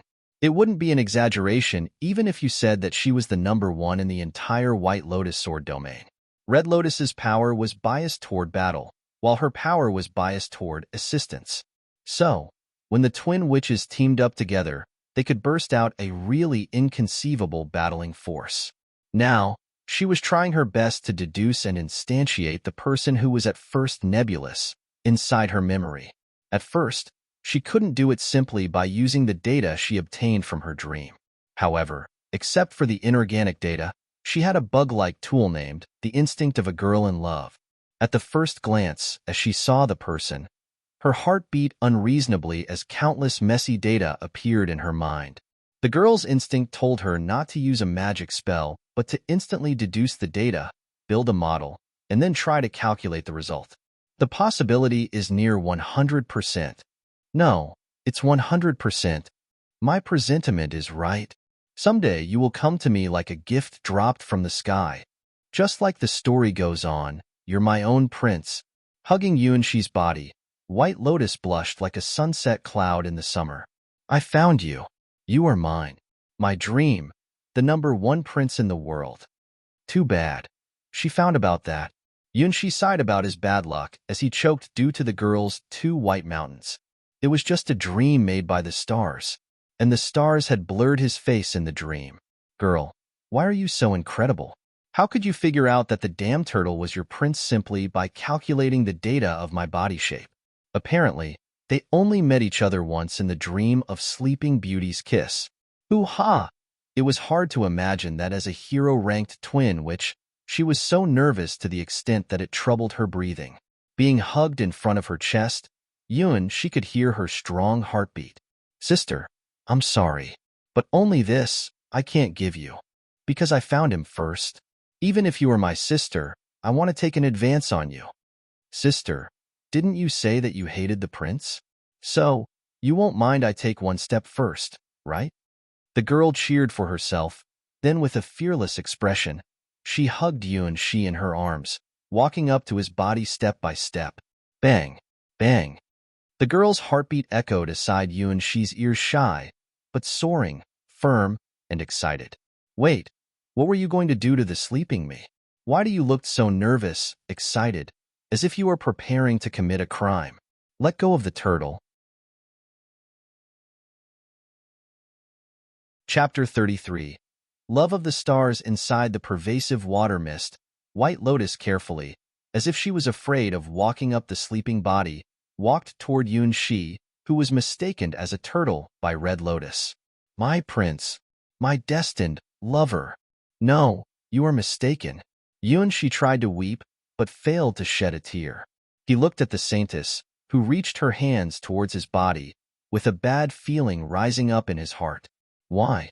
We just touched once in the stars trial. Perhaps it was only a few seconds. Why is it that you can recognize me? As his sleeping body felt his soul's emotional turmoil, it slightly moved. This is bad. He was waking up. Though his soul was still inside Mayer's body, but he could clearly feel that his integration with the gold dog would face the end. This time, his enlightenment had already perfectly finished. Even if the twin witches didn't come here, it wouldn't have been long before his self-awakening. This timing was extremely bad. Dimly, the bright light of the stars softly stroked Yuan-Shi's soul to take him back to his own body. Yuan-Shi woke up. Soon after, he opened his eyes, and before he could do anything, his lips were gently blocked by some soft stuff. The taste of white lotus was a familiar one. However, this time, it wasn't the prince waking up the sleeping beauty with a kiss, but the younger sister of the twin witches waking her prince by her kiss. Everything was reversed. The girl kissed Yuan-Shi's lips. Inside the diffused water mist, Yuan-Shi clearly felt the fragrance of white lotus's lips and her virgin breath. Do breaths have virginity? Though this was the first time she did this kind of thing. But White Lotus had read hundreds of romantic novels from the Western gods' domains. Naturally, she made it to the next step. Her soft, small tongue easily broke through Yuan-Shi's teeth. She sucked his tongue, tightly tangling their tongues together. Yuan-Shi just finished his state of integration with nature. His body was in its most sensitive state. White Lotus's teasing immediately made him fall into a passionate kiss. Compared to their kiss in the dark forest, the kiss now was hotter. She didn't seem shy at all. Such an impassioned girl. Gee. When White Lotus found that Yuan-Shi had woken up, remembering what a shameless thing she was doing, her entire small face turned to red. No, that wasn't the worst, because she finally recognized her appearance in Yuan-Shi's eyes. Ia. With her snow-white small hands, she hurriedly waved. Thousands of silver silk threads flew in the air, weaving into her holy and inviolable White Lotus vestment. However, White Lotus forgot to weave her sister's vestment. Red Lotus was still silently floating beside her sister, nude like a newborn baby, not knowing that her wonderful body had been seen by Yuan-Shi from top to bottom. After being awakened by White Lotus's kiss, Yuan-Shi felt as if there was heat flowing through his entire body. It was absolutely not the heat from the hot spring. Sister. White Lotus covered her small lips with surprise and happiness on her face, then realized that her sister was still naked. She hurriedly helped her sister put on her Red Lotus vestment. You saw it? You saw it. White Lotus gazed at Yuan-Shi with a crying-like, pitiful look. She had no more words. In fact, I came here first. Yuan-Shi guiltily raised up his hands. He wasn't a pervert who would peep on girls bathing. I know, Prince. White Lotus shyly pinched her fingers, not daring to look at Yuan-Shi's face. Just now, she gathered all her nerve to kiss her prince. She didn't expect that the sleeping prince woke up do that, just like the fairy tale said. It must be decreed by fate. In her dream, the prince's kiss woke her up. However, in the real world, her kiss woke up the prince. Right now, what should her expression be? In fairy tales, after being awakened by the prince's kiss, the princess would fall in love with the prince. In the real world, after awakened by her kiss, would it be the same for the prince? Too much anxiety made her heart almost jump out from her chest. Was this the so-called love? Shyness, anxiety, excitement, and thrill. Various emotions mixed together. Her head almost broke. She could even measure the orbit of stars, but couldn't even find a date or formula to deduce her current mood. What should she do? What expression should she show? Now, her expression must be very, very ugly. Wee. Sorry, I'm not a prince. Yuan-Shi sighed and shook his head. He felt lucky that it was the younger sister of the twins that found him. If the terrible elder sister found him, Yuan-Shi slightly imagined the scene and couldn't stop himself from trembling. The elder sister Red Lotus hated love and didn't mind anything. If she were to find him, the turtle, after mincing the turtle, would she steam, braise, or stew him? No, you're my prince. White Lotus raised up her head as persistent lights shined inside of her eyes. You don't know this, but I have seen you in my dream before. It was you, kissing us to awake us from the infinite darkness. Even though I know nothing of true love, I know it's our fate. You're the prince of my sister and me. Yuan-Shi dumbly looked at the White Lotus saint, who was so innocent to believe that the dream meant destiny. He couldn't say the truth. He couldn't force it out of his mouth. The dream was the trial the stars arranged for him. You, the green hippo, and his childhood sweetheart, Hua Hua, were involved in his dream by the stars. How was it possible to tell her this truth? Should he tell her, the young sister of the twin witches, one of the apostles' candidate, that he was the star child who was wanted by the four overlords? Even if he wanted to die, it wasn't an acceptable choice. So, he couldn't explain, couldn't say, that the girl's dream of a lover was just a byproduct of a trial. The great stars, why? I'm just an ordinary person. It's true. Look, I live here, a small town. I'm a third-rank baker and first-rank swordsman. You must be mistaken. I'm not your prince. Now, Yunshi had to firmly deny her words. Ah, you live in this small town. I knew it was fate. White Lotus's eyes sparkled as if there were stars shining in them. They must be the lovely stars named love. Chapter 34. Confession this time. He could never wash himself clean. Looking at White Lotus's persistent eyes, Yunshi found that she was serious. She really thought that he was her dreamed prince. The power of the stars was too fantastic. They could actually draw unrelated people in their trial and cause this misunderstanding. However, he absolutely couldn't tell her the existence of the stars. Prince, what's your name? Nice to meet you. I'm a saint from the Sharp End area of the White Lotus Sword Domain, the titled Holy Virgin of the White Lotus Sword Domain. Sister and I are a pair of doomed twins. I'm White Lotus. My sister is Red Lotus. White Lotus politely greeted Yunshi. Her etiquette was so genteel. It's hard to imagine that she was a girl who could wake Yunshi up with such a fierce kiss. Yunshi. Yun means cloud, and she meaning silent. Yunshi didn't know what to do in the face of White Lotus's good manners. She was a holy virgin of the White Lotus Sword Domain and was one of the twin saintess, real hero-ranked female warrior. Moreover, she had another hidden identity. She was an apostle candidate of an overlord, his ex-girlfriend. According to Mayer's explanation, not everyone was entitled to be an apostle alternate of his ex-girlfriends. Talent, strength, potential, and even beauty were all there. If you were at the 7th rank, but ugly, you still wouldn't qualify to be their candidate. Anyone who could become an apostle of the four overlords was obviously a special person, a genius above geniuses, a special presence who was far stronger than any person at the same rank. Now, as a dangerous presence to Yunshi, the unknown apostle who was searching for him in the Sky Sword God's domain was an apostle of the 7th rank. According to Mayer's judgment, as the weakest among all the apostles, she should have obtained her position not long ago. Well, less powerful when compared to some more old and stronger apostles. At any rate, a 7th rank was a horrible presence. It wouldn't be difficult for them to destroy the entire White Lotus Sword Domain. Even if all the 1st rank like Yunshi together reached a billion or tens of billions, in the face of a 7th rank, they were nothing, but just a number. The presence of a 7th rank had already reached the level of a master in the starry sky. If it was a small realm, it wouldn't even survive a full attack of someone of this rank. For the small town, a 3rd rank girl like Hua Hua was already the strongest person.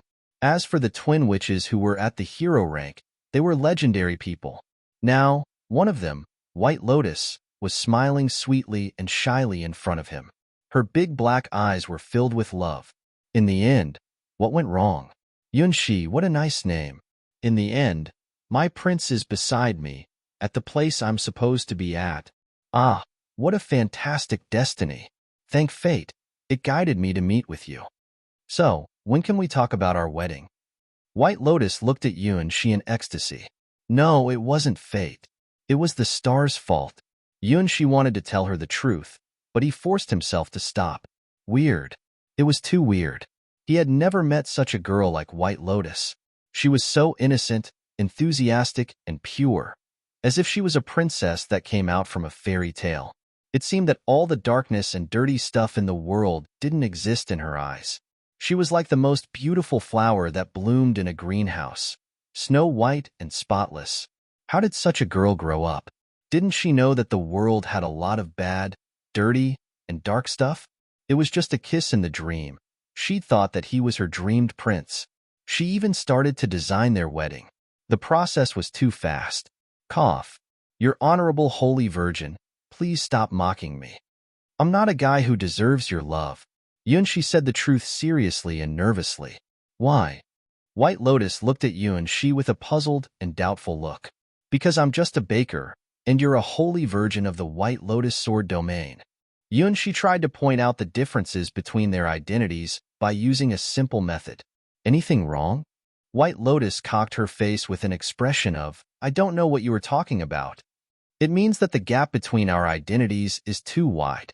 We can't live together. Yunshi looked at the innocent White Lotus, trying to weep. What was she taught? Wasn't she taken care of too well? What's the matter? I like Prince, and Prince just needs to marry me.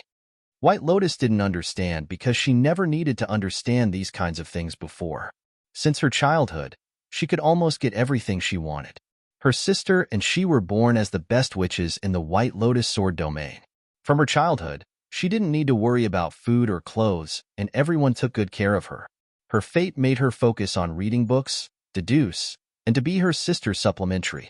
She was already the perfect White Lotus holy virgin in other people's eyes. She didn't understand because her life was so perfect. Under her sister Red Lotus's protection, she grew up innocent and pure. She believed the fantastic fairy tale stories and dreamed of a dreamy love in reality. Due to her sister Red Lotus, no man dared to reach their hands toward the twin witches. Because her sister Red Lotus had a slight case of androphobia, she never allowed others to get close to them casually. Until that day, her sister and she had the same dream. It was a fantastic dream, just like her favorite fairy tale story said. The prince came from a faraway kingdom, broke through brambles and thorns to find the princess who was sleeping in the dark forest, and woke her up with a kiss. In the dream, her sister and her were awake the whole time.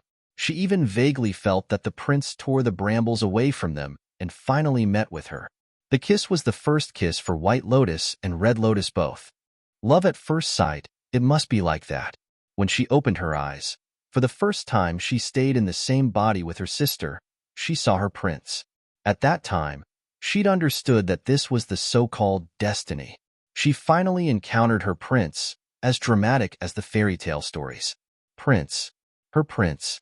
Identity, race, circumstances of birth, and strength aren't problems. I believe that we can overcome all difficulties to stay together. My prince, trust me, my heart will link up together with yours forever. No matter whoever comes to stand in our way, my heart will never change. Even if that means that I have to fight against the whole world. I love you.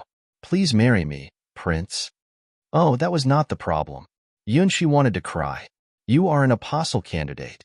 You are my enemy, your honorable White Lotus Holy Virgin. Chapter 35. Love letters. You wanted to marry me just because of a kiss? Your honorable White Lotus Holy Virgin. How pure and naive you are. Please don't confuse fairy tale stories with reality. Let's suppose that you were the pure, innocent, and beautiful princess in the fairy tale story. However, I wasn't the prince who rode on a white horse to greet you. You and I were natural enemies. I can't accept your love. At any rate, you and she had to refuse the exalted White Lotus Holy Virgin's love. Even though he felt a little regret in his heart, but as a boy who was born in a small town, Yunshi knew that it was impossible to accept White Lotus's love. For them, the gap between their identities and strengths made it impossible to go on. In Yunshi's dream about his future, maybe he would marry one of those girls in his town. He even slightly imagined the possibility of marrying Hua Hua. However, a female like White Lotus wasn't within his choice. Illusion should have its limits. Moreover, the pair of twin witches were two terrible presences, like his natural enemies. You can't? Why? White Lotus seemed very shocked. Her innocent eyes almost welled up in tears. No means no. We are two different people. Besides, today I just meet you for the first time. If before he awakened his blood as the star child, if such a beautiful, cute, and pure girl said that she liked him, maybe he couldn't wait to accept her. But you're my prince. White Lotus's eyes were filled with love. It seemed that even if Yunshi refused her, she had no intention to give up. Tell me, Prince, what should I do to stay with you? No matter what I have to do, I will try my best. Except you, no one can obtain my love. Pressure. It was a great pressure. Yunshi's forehead began to drop with big beads of sweat. She was a perfect girlfriend. She only cared about him. She didn't even want any other male except him. She was like the most tender and beautiful flower in the greenhouse. Damn it. How nice would it be if she wasn't the White Lotus Holy Virgin and the terrible apostle alternate, but an ordinary girl in the town. It wasn't easy to meet such a girl who would show her true heart to him, but she was his natural enemy. Stars, are you mocking me? Then, let's first be friends, okay? It was just a plot to gain more time because there was no other way. No matter if it was Huahua or White Lotus, soon after they would leave this small town. By that time, the problem would be solved naturally. It's too weird to begin with a wedding. You're still young. You need time to teach you what true love is. After wiping the sweat away from his forehead, Yunshi tried to give her advice by using the best euphemistic method. So that White Lotus understood. We need time to brew our love, and the marriage contract also needs time to be prepared. Prince, you considered our future well. So, give me a love token. You don't understand it at all, my honorable holy virgin. Yunshi looked at White Lotus, who smiled innocently, with an expression of, why are you so naive? There was actually a girl who was like the princesses in the fairy tales. She smiled at him just because of his one kiss. She didn't mind the identity and strength of the person she loved, but reached her hand to him without hesitation. Compared to her innocence, Yunshi felt like he was a mortal who had sank into the dirty world. How could he deserve such a fairy tale princess? Gift, gift. Yunshi looked around, but unfortunately, he came here to take a bath. He didn't bring anything that could be used as a gift to the girl. Luckily, it was a hot springs area. Yunshi remembered that there was a speciality here. It was the associated product of the volcano, and many people came to pick some to make ornaments. Yunshi saw one. He took several steps forward, put his hand into one of the stone wall's corner, and drew out a fiery red stone. Yunshi slightly pinched, then found a irregularly shaped mycalyx.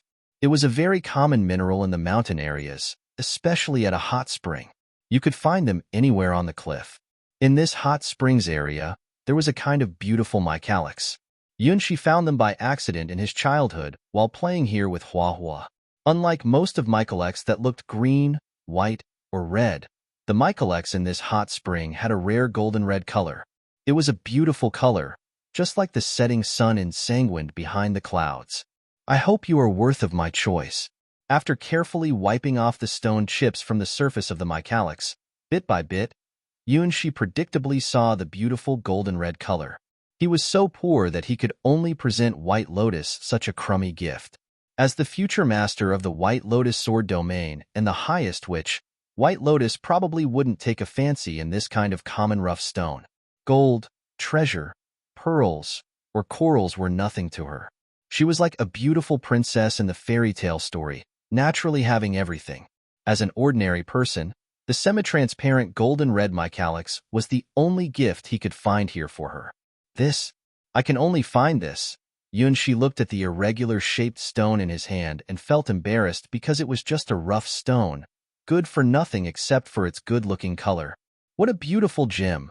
White Lotus's eyes sparkled, behaving like she was a little girl who had just first tasted the sweetness of candy.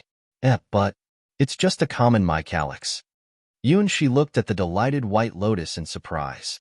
As the White Lotus Holy Virgin, you should have seen countless more valuable and beautiful gems, right? Even if you wanted to build a gem palace, it wouldn't be any more difficult than overturning your palm, right? I know it's a mycalyx, but it's your love token, the proof of our love. White Lotus blissfully took the golden red mycalyx from Yunshi's hand, though it hadn't been sanded yet and looked rough. Today, this mycalyx is just a common stone in the eyes of other people. But from now on, it's the first gift my lover gave me. In the future, it will be the gift my husband first presented to me, and gradually will become a priceless and irreplaceable treasure in my life. I don't mind other people's ideas, but for me, it's the most beautiful and glitzy gem for my prince.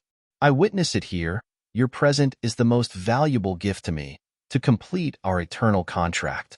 Maybe I indeed don't know what true love is, but I swear to this gem, I will love you forever.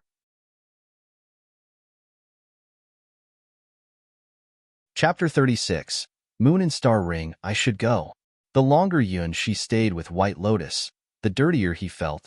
It was like writing messy and ugly letters on a pure white paper. The gap between their worlds was too wide. Maybe a prince and princess would have a perfect end. But this princess and himself?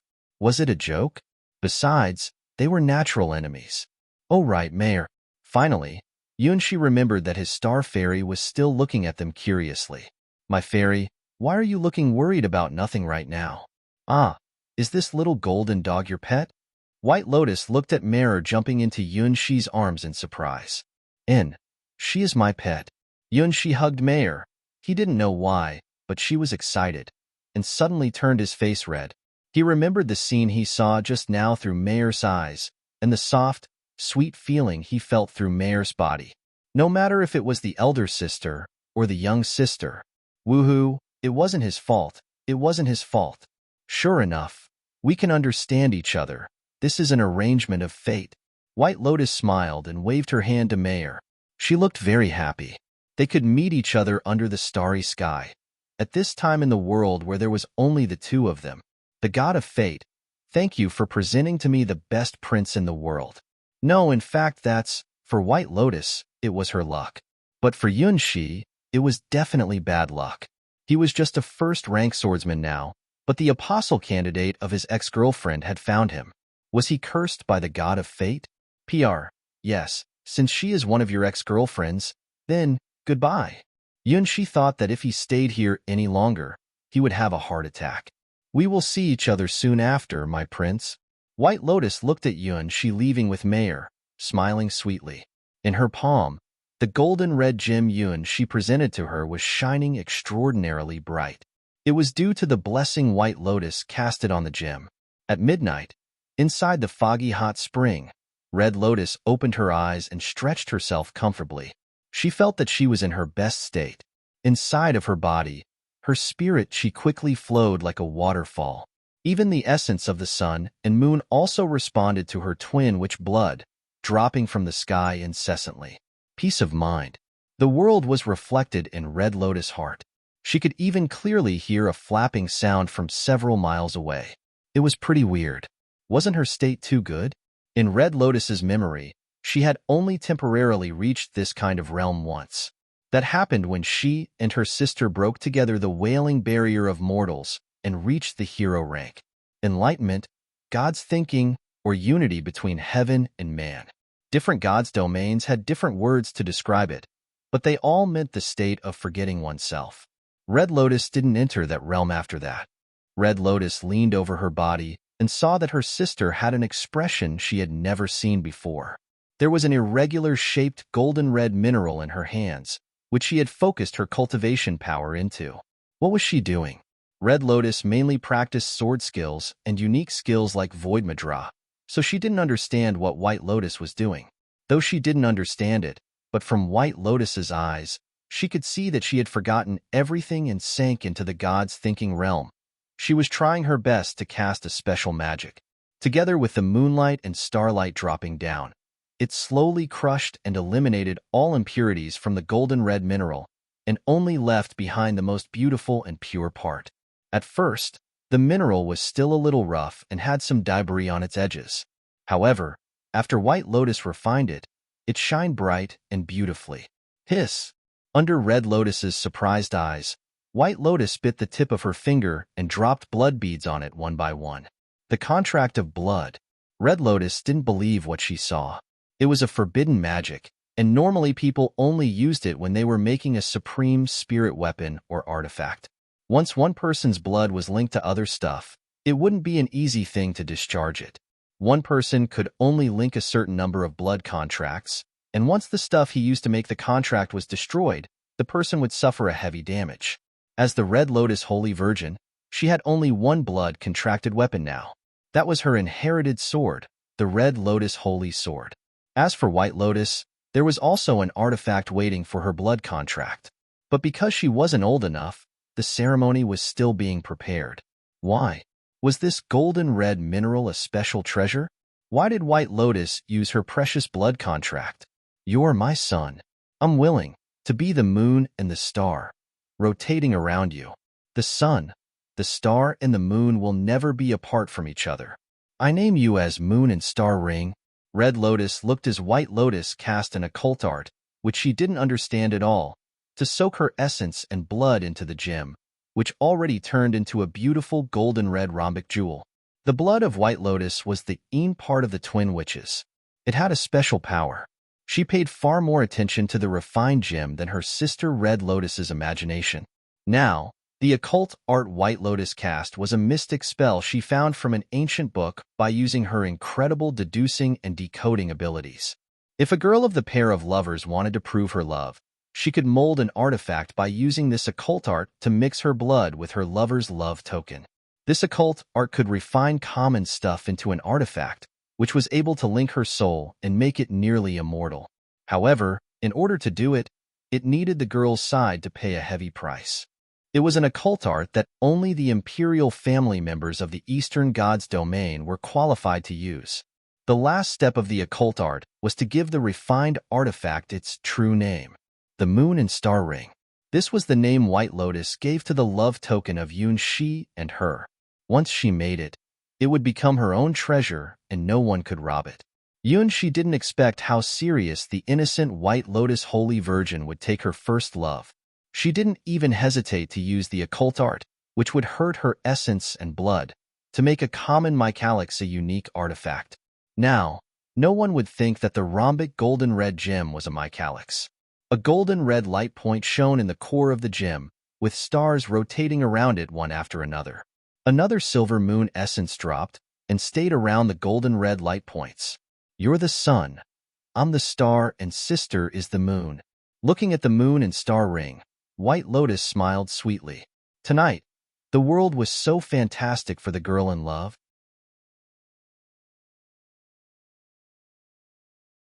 Chapter 37. Regression, White Lotus. What's happened? After White Lotus finished casting her secret spell, Red Lotus asked her sister. She didn't know what put her sister in such a good mood. Something must have happened. As the elder sister of the twins, Red Lotus never saw her sister so excited. Her sweet smile, focused eyes, and the golden red gem in her hands, everything told her that something had happened. I met with my prince. White Lotus had no secrecy awareness. Her sister took good care of her, which caused her have no idea about what was lie. Pure love and a pure heart. Her first love was forever to her. White Lotus was a single-minded princess. Prince? You had the dream again. Red Lotus couldn't help but laugh. The prince was just a virtual character, but for her, he was simply a nightmare. Oh, I shouldn't let my sister read too many fairy tale books from the Western God's domain, thought Red Lotus. She had a far too irrational dream about love. Red Lotus knew if they didn't have the strength as hero-ranked warriors, plus them being twin witches, there would be far more dirty eyes peeping at them. Fortunately, she had enough power to protect her sister. She didn't even let her sister find these dirty people in the shadows, and had solved most of them in secret. She never allowed any dirty man to get close to her sister. It would be fine to let White Lotus live like a princess from those fairy tale stories, just like now. Haha. She remembered that her sister still thought that little children were delivered to their parents by immortal cranes. It wasn't a dream. This is a love token from my prince. White Lotus proudly held up the star and moon ring. It was limited to her power. Though it was named the Star and Moon Ring, it was just the first step in making an artifact, which meant that she just made the outline of its core. In Eastern God's domain, the forging method of making an artifact of royal love token needed 10 years, 100 years, or longer to make the love token an artifact. During this period, if the lovers betrayed each other, or just broke up, the forging method would mean nothing, as the person who made it on her own initiative, the bride's side, would suffer a great blow and never recover after that. In that case, without a huge courage, determination, and excellent talent, it wasn't possible to forge an artifact using this method. Gradually, the secret method nearly disappeared in the Eastern God's domain. According to the ancient books that White Lotus read, Most of the girls who tried to use this forging method were the bride side of a pair of childhood sweethearts, and the successfully finished artifacts would be counted on one person's hands. Childhood sweethearts would be the doomed losers, but she wouldn't, because she was the prince's princess. Is this the mycalix you dug out from that place? Through the outline of the mineral she saw, plus the trace on the rock not far away, Red Lotus immediately guessed the source of the so-called star and moon ring. Her sister was too frivolous. She dug out a beautiful mineral casually, felt it likable, and used one of the quotas of the blood contract. You should know, normally an ordinary person had only one quota that could be used to make a blood contract. When they chose the treasure to make the blood contract, they would choose them carefully and think again and again. However, they were different. Because they were cursed twin witches, they could make blood contract several times more than ordinary people. Even if White Lotus used one of the quotas, she had other quotas to make blood contract with other treasures. They had the qualification and talent to pamper themselves. Ha, sister. You found it? White Lotus looked pretty happy. Yes, this is the love token my prince dug out from that place and handed over to me personally. It's my treasure. Red Lotus covered her own forehead. Too bad. Her sister slid into a reverie which was named love. How was it possible for that prince to walk into the real world from a dream? Even if the prince really existed, he would never get through the warning line she made. There was no creature in the hot spring beside themselves and the turtle. Where was the turtle? Had it left? All right, the prince is the best. We should go.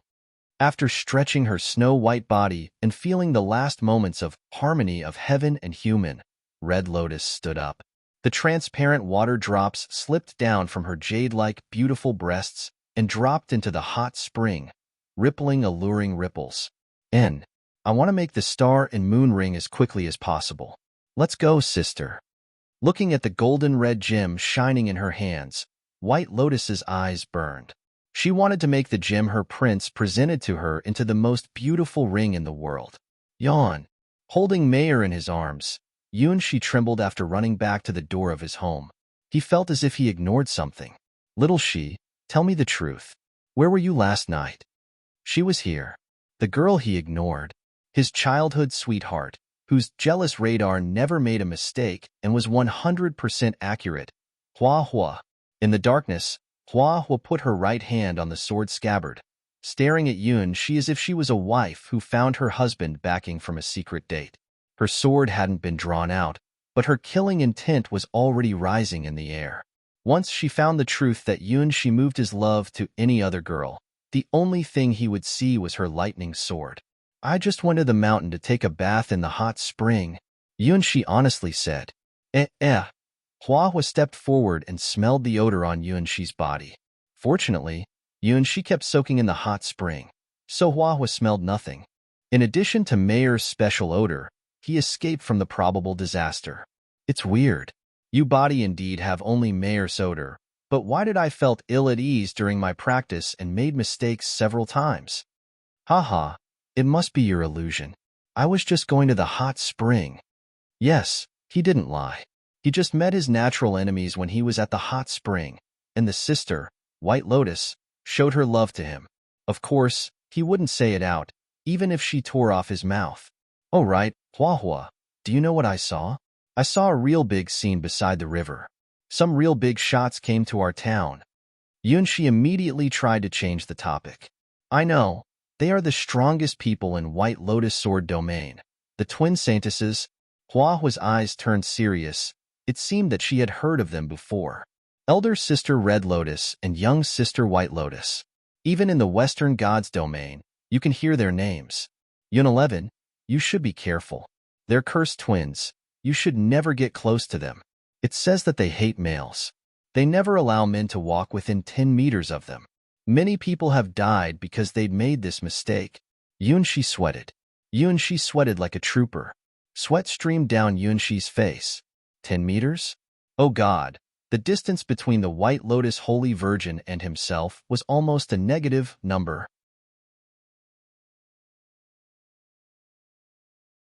Chapter 38.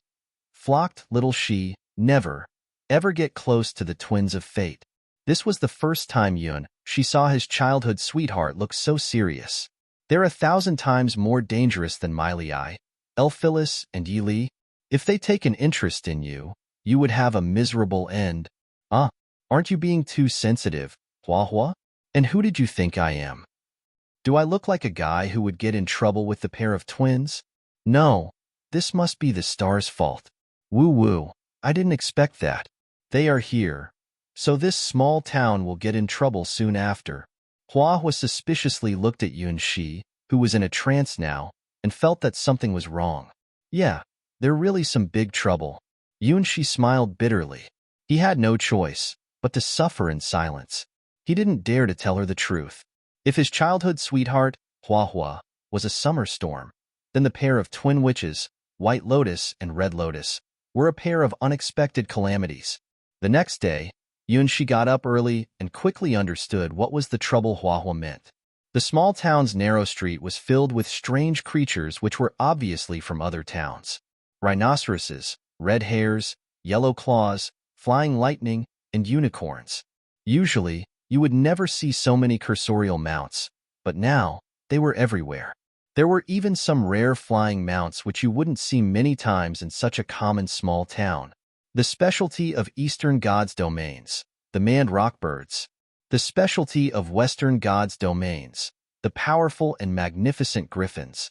Yunxi even saw, in the air, a flying carriage which was pulled by 3 flying horses and shrouded by clouds and mist.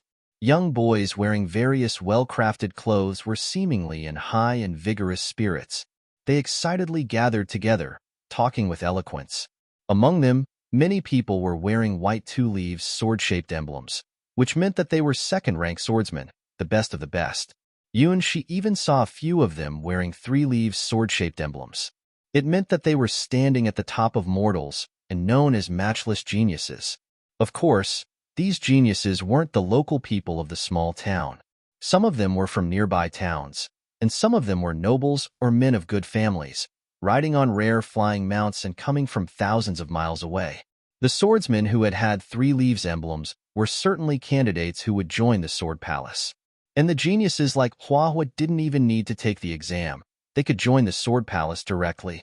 The young boys, girls, and their servants and relatives who came from faraway areas made the narrow road of the small town more crowded, and they were here for only one reason.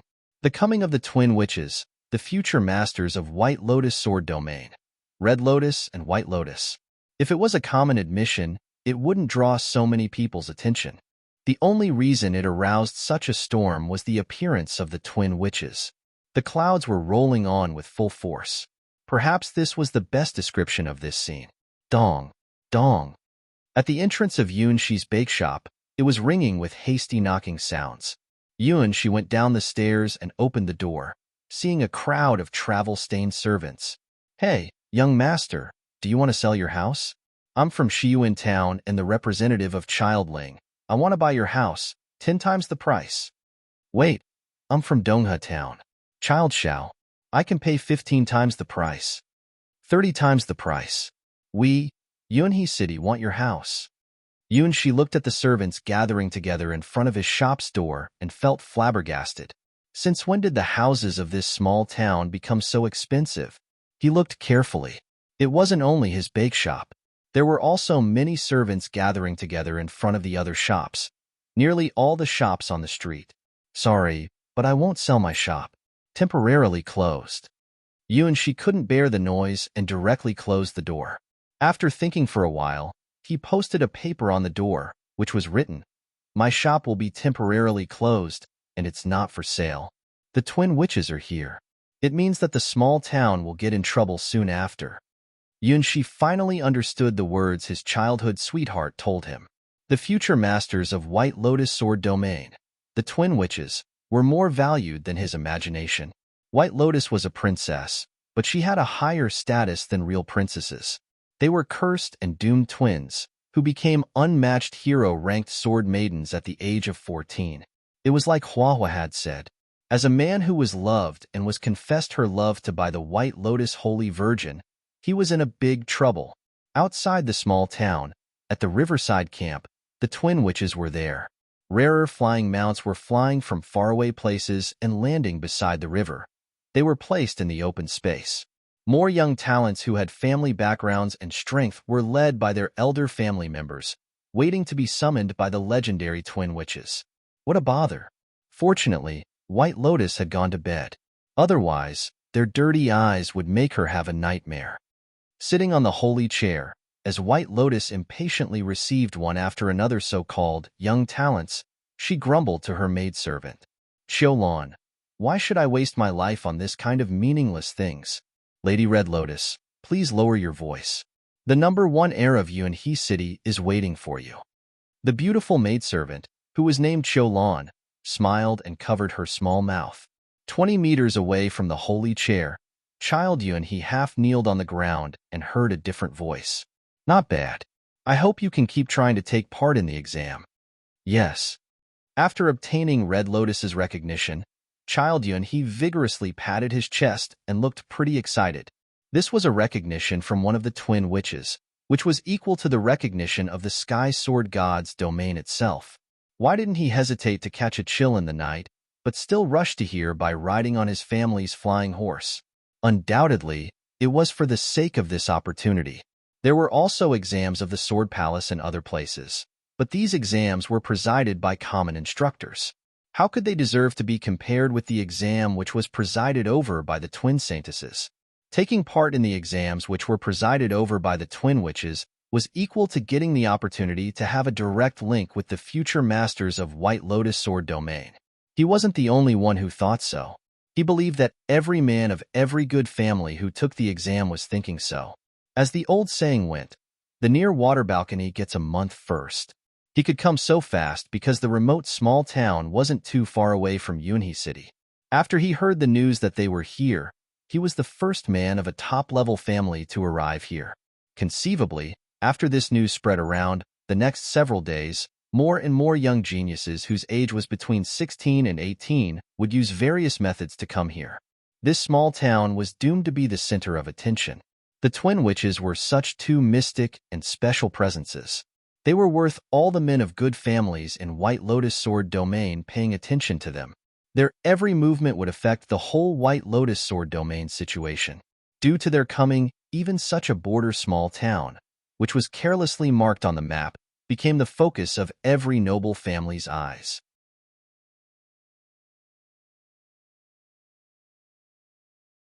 Chapter 39. Limit Practice 2 Days. Within just 2 days, the peaceful small town had completely changed in appearance. One after another, temporary bamboo houses raised straight from the ground, with writings of each aristocratic family's name on each of them. Geniuses came from all directions. They gave up their opportunity to take the exam in their hometowns, but took part in the exam of the Sword Palace in this small town. For a time, clouds gathered, driven by the wind. The history of the small town opened onto a new page. However, it had temporarily no relationship to Unwilling. After getting the premonition that some big trouble would happen in the small town, he had no hesitation in directly picking up camping tools and food, hiding with Mayor in a secret location of the hill. Here was also a location he had found once when he was playing games with his childhood sweetheart. It was a hiding spot in the small secret valley. In the end of the valley, there was a big, beautiful tree. On the tree, there was a clumsy, but cute umbrella-shaped mark. On one side, it was Yunxi's name, and on another side, it was Huahua's name. Yunxi and Huahua will stay together forever. Looking at the handwriting he wrote when he and Huahua both were still young, Yunxi wasn't able to stifle a laugh. At that time, Huahua and he were still naive. They never realized how wide was the gap between their identities. Children's feelings were always so pure and innocent. Okay, let me start limit practice from now on. After putting up the tent under the tree, Yunxi drew out his long sword, which he specially bought from the blacksmith's shop in the town. By imitating the sword Huahua used, this sword was as much as possible like the elite-level longsword of the White Lotus Sword Palace. However, it was just a good product sold in the blacksmith's shop, after all. It wasn't possible for it to be as sharp as Huahua's sword. However, it didn't matter, because Yunxi wasn't going to use the sword to fight. He wanted to train in the limit practice that he learned from Huahua's seed. Push-ups for 1,000 times, sit-ups for 1,000 times, squat for 1,000 times, run 100 miles, and brandish his sword for 10,000 times. Based on this, it was a circle. Over and over. It was totally a challenge to the limit of the human body. You could even say that the human physique itself had made it clear that it was an impossible practice. It was said that long ago, a man kept practicing himself like this for 3 years and became an invincible warrior. However, as the price, he became a baldy. The baldy dash Saitama from One Punch Man. Okay, Yunshi didn't think that he could overdraw his life to keep practicing this limit practice for 3 years. The man who could do it must have a monster-like physique. He was just a first-ranked swordsman. Even the 3 basic trainings were impossible for him. The mortal-rank swordsmen were just flesh and blood, even if they had all sorts of magic-like methods just like hero-rank warriors. Now, Yunshi had only come into contact with 2 hero-rank warriors. However, the twin witches weren't at the same level as ordinary hero-rank warriors. Because Yunshi chose the wrong reference, he had a great misunderstanding about the gap between mortals and hero-rank warriors, and had an illusion that his strength was extremely insignificant. That was the reason why he was here, preparing to challenge the limit practice, which in his memory, Hua didn't even finish when she was still at the first rank. The first is push-ups for 1,000 times. Sticking the long sword in front of himself, and standing under the tree, he made the promise with Hua. Yunshi started to challenge the inhuman limit practice. 1, 2, 3, 4. Relying on his first rank limit of physical fitness after absorbing the green hippo's soul, Yunshi kept to it, doing 500 push-ups. Then, he couldn't hold up and laid on the ground. Sure enough, my first-rank body can't handle this. Yunshi's eyes were covered by his own sweat. It was his strong will that supported him to hold on to his limit. And the fact also proved that as just a first-ranked swordsman, no matter how strong-willed he was and how perfect he could save his physical strength, it was impossible to finish 1,000 push-ups. It wasn't like common push-ups. No matter the posture, height, or the position to support the body, it had an extremely high demand on all aspects. Ordinary people would go into convulsions, toppling down to the ground before they did 100 push-ups. Release the seed's power. At the beginning, when Yunshi just obtained the green hippo's blood seed, he had a guess. And now it was the time to verify it. He wasn't going to release all the blood power from the seed just like what he did in the battle, but slowly released out the blood power from the seed, using it to help his practice. With the help of the tremendous blood power of the green hippo's seed, he could do what he wasn't able to do in the past and successfully finished the seemingly impossible limit practice. A little warmness appeared inside Yunshi's body and then spread to his 4 limbs. Yes, this was the feeling. Like this, he could go beyond the limit of his mortal body. It was deserving to be the fierce green hippo's seed. Yunshi even felt a little pity. Ashen, do you have more hippos? By using the green hippo's blood seed, Yunshi broke through his body limit. He did 1,000 push-ups, 1,000 sit-ups, 1,000 squats, and run for 100 kilometers. With the flashing light of his sword, he started to practice the last part, and it was also the part that needed the most attention, brandishing his sword 10,000 times. Keeping the speed steady, brandishing his sword stably and powerfully, making sure that it wasn't beyond his limit. This was the most important and core part. He had to do this after he finished the previous part of the limit practice. As he kept his eyes and heart focused on the same line, Yunshi stood under the big tree, brandishing his sword methodically and focusedly. Sweat continuously flowed down from his forehead, but it couldn't affect his concentration. Again, Hua's sword seed grew slowly. In this nameless small valley, Yunshi took the first and most important step in his life. Done. In the encampment of the twin witches, White Lotus happily lifted up the star and moon ring. Around her, there were the craftsmen who were hurriedly called from the White Lotus Sword Palace. They looked at the artifact's shining golden red light of sun, silvery white light of full moon, and the bright light of stars in White Lotus's hands, showing a relieved expression. After working hard for 3 days and nights, she finally made the perfect fruit. From now on, the White Lotus Sword Palace had another legendary artifact. The Star and Moon Ring, the secret artifact which was forged by the White Lotus Holy Virgin personally. Look, its golden red halo was so bright and as holy as the sun. It's beautiful. Red Lotus looked at the finished artifact, the star and moon ring, in surprise. If she didn't know its origin, she wouldn't believe that it was made of a mycalyx. Because this is the miracle of love. White Lotus put the star and moon ring on her finger and smiled sweetly. He's my son.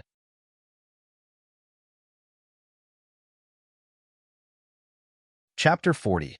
Exit 9996, 9997, 9998, 9999, 10,000. After brandishing his sword 10,000 times, Yunshi finished his first round of limit training. He felt dizzy and empty of all his strength, collapsing under the big tree. So tired, so painful, so sad. Was this the feeling of continuously going over his own limit? No wonder even Hua couldn't finish this challenge when she was at the first rank. Vaguely, Yunshi felt that his consciousness was fading, and his body twitched with pain. His muscle, bones, and nerves all screamed badly, suing his grievous limitation training. The beat of his heart became fast, then slow. Its rhythm was completely messed up. Woo-woo. When Yunshi felt that he was dying, he heard a familiar voice. Opening his eyes, Yunshi saw that his star fairy was biting a big piece of rolled leaf and running to him. Swish! Cold water drops dropped on Yunshi's exhausted body, bringing him a little vitality. Mayer's healing power had been already exhausted when Yun 11 brandished his sword 3,000 times. She was so tiny.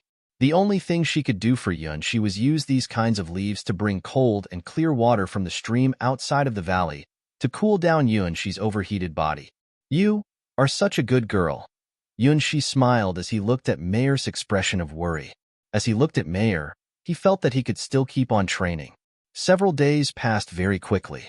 Soon after, it was the day before the exam of the Sword Palace. From all corners of the White Lotus Sword domain, the geniuses and people of good families, as many as there were qualified to take the exam, all came to this small town which was, on the map, an inconspicuous area of the sword handle. Not only so, there were also many geniuses from other sword domains. Among all of them, 3 of them were above all the geniuses as the 3 strongest people accepted by everyone at the Sword Palace exams. Child Yunhee, he was the first in succession to the famous Yunhee city in the White Lotus Sword domain. He was 18 years old, a 3rd-ranked swordsman, the master of the famous twin swords Crane Wings. He was handsome, generous, and graceful, known as the famous sword genius within 10,000 kilometers. When he was 16 years old, as a 2nd-ranked swordsman, he was already able to join the Sword Palace, but he didn't. Due to some unknown reason, he waited till he became a 3rd-ranked swordsman.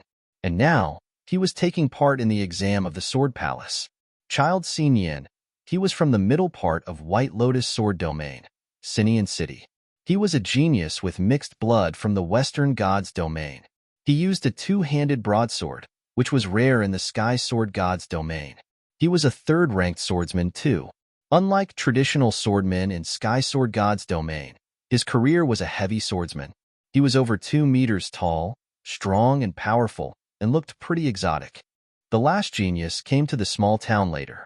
It was said that he was the strongest genius who came from a high-level sword domain of the Sky Sword Gods domain. He was Child Sanquan, a real great genius. He was a swordsman, but also a Taoist priest and an alchemist. In the meanwhile, he frighteningly practiced the 3 to the 3rd rank at the same time. His strength already earned him a pre-approved quote of White Lotus Sword Palace. However, he refused the pre-approved quote to take the exam personally. Yunhee, Sanquan, Xinyan. They appeared as 3 geniuses who had inherited the name of their cities. Many people exclaimed that they would create a new history for the exam of the White Lotus Sword Palace. Hence, they were also regarded as 3 hot candidates of the exam, and also had the same likes and dislikes. So, they built a small group and took the strongest one, Child Sanquan, as their leader. Nearly all the people here naturally thought that the first 3 places of the exam of the Sword Palace had been decided before it started. For the 3 geniuses, They had reached the third rank at the age of 18, and they were the strongest ones amongst them. Child San Quan had reached the third rank in 3 different careers. The only question was who was the number 1, 2, and 3 among the 3 geniuses. If judging from their personal strengths, obviously as a genius who came from a high-level sword domain, Child San Quan was the number 1. However, Child Yun he had his heirloom, the famous twin swords, crane wings. And Child Xin Yan was born with superhuman strength and had the strongest attack amongst the 3. In the end, among the 3 geniuses, who would be the number 1 in the exam which was conducted by the twin witches? These people came from everywhere in the White Lotus sword domain and had made various bets. Everyone was expecting the start of this unusual exam of the Sword Palace. No one noticed that from the mountains, a ragged boy with clear eyes was walking out from the valley.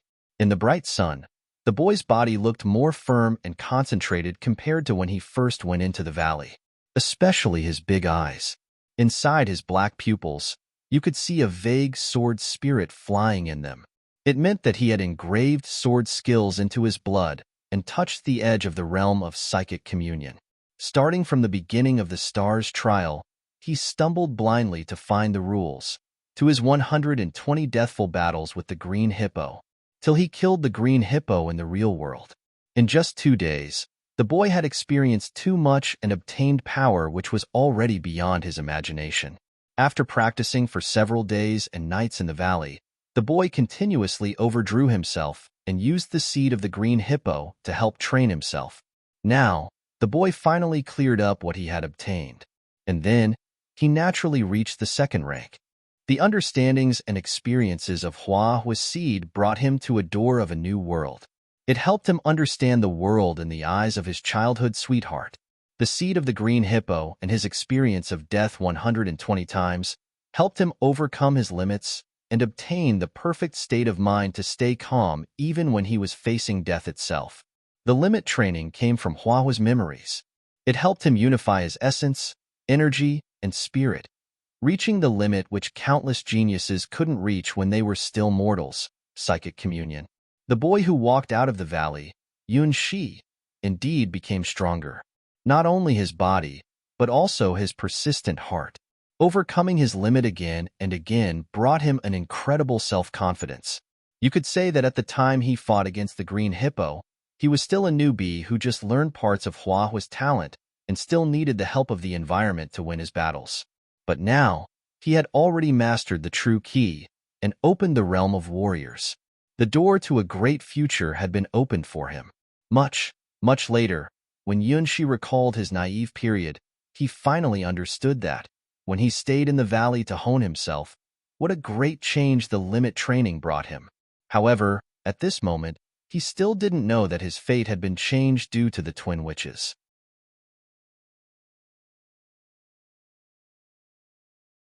Chapter 41. The trial reopens. Mayor, thank you. Holding his tiny star fairy in his arms, Yunshi quickly moved using the skilled Quicksilver motion and expressed his thanks to the cute and sensible star fairy. It was way too difficult to do the limit practice in the empty valley.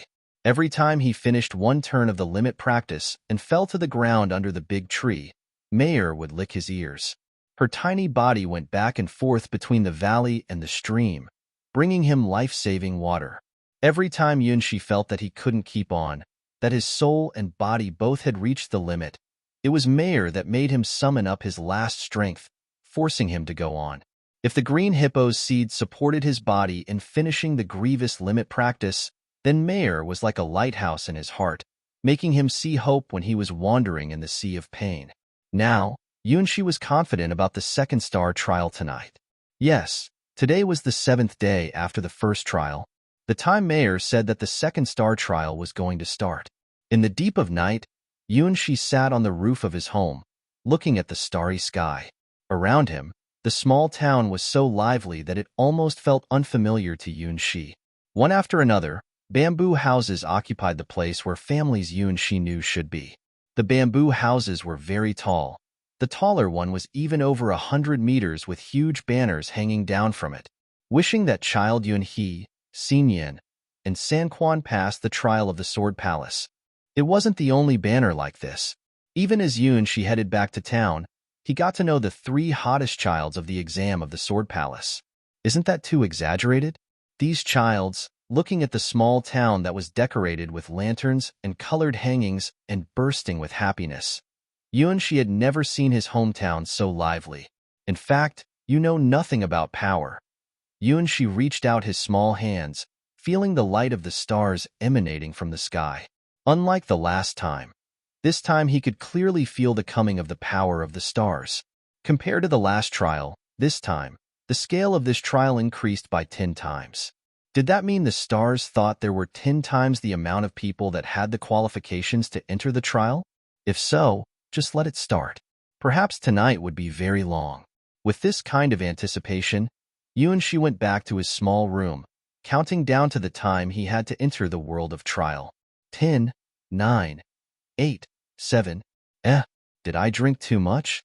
Child Yun, he was drinking with several noble friends, but he suddenly felt very sleepy. He couldn't keep himself awake and lied on the table. Let's drink to our heart's content tonight.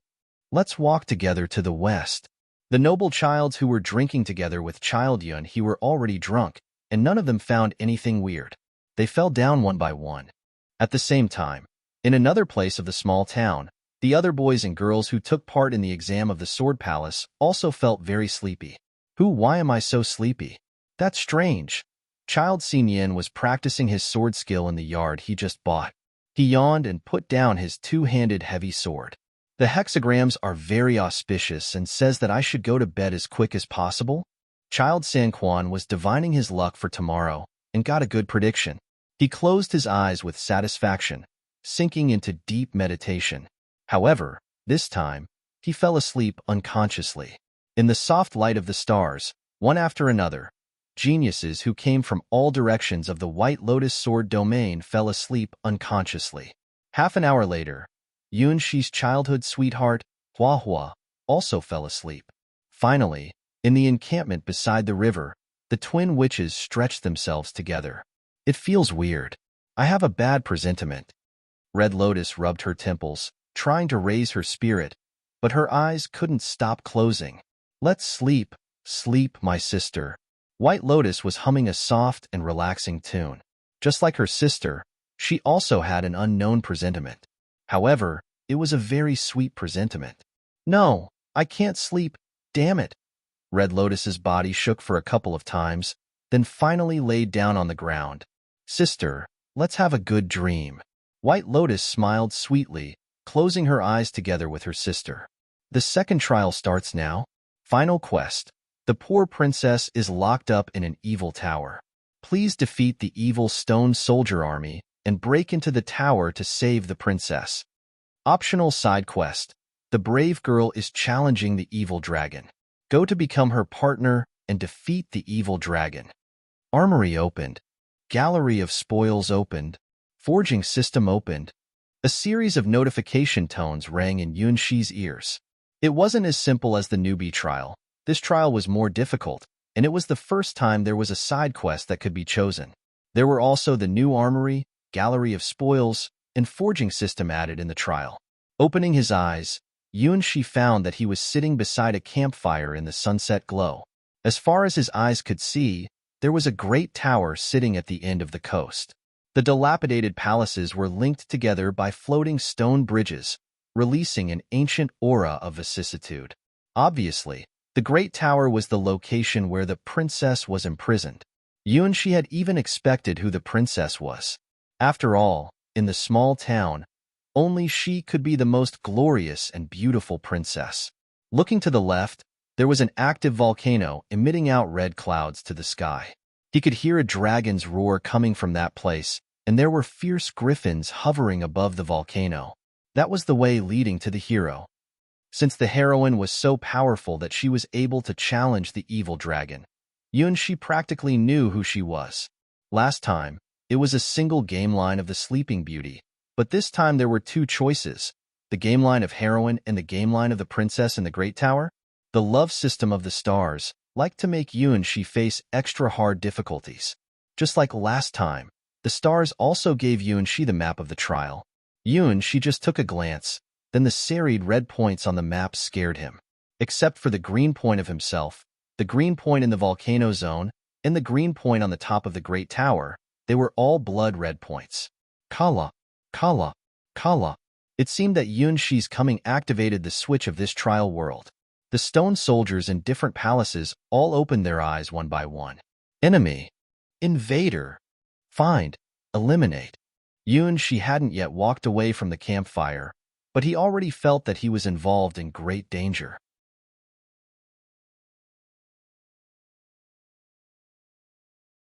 Chapter 42.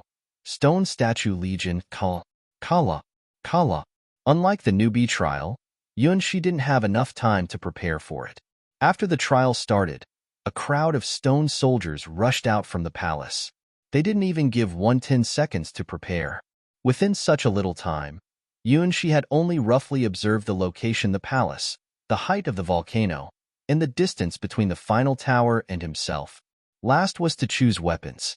In the newbie trial, Yunshi could only choose the newbie iron sword. However, this time, he had other choices. The first option was an iron sword, which Yunshi was very familiar with.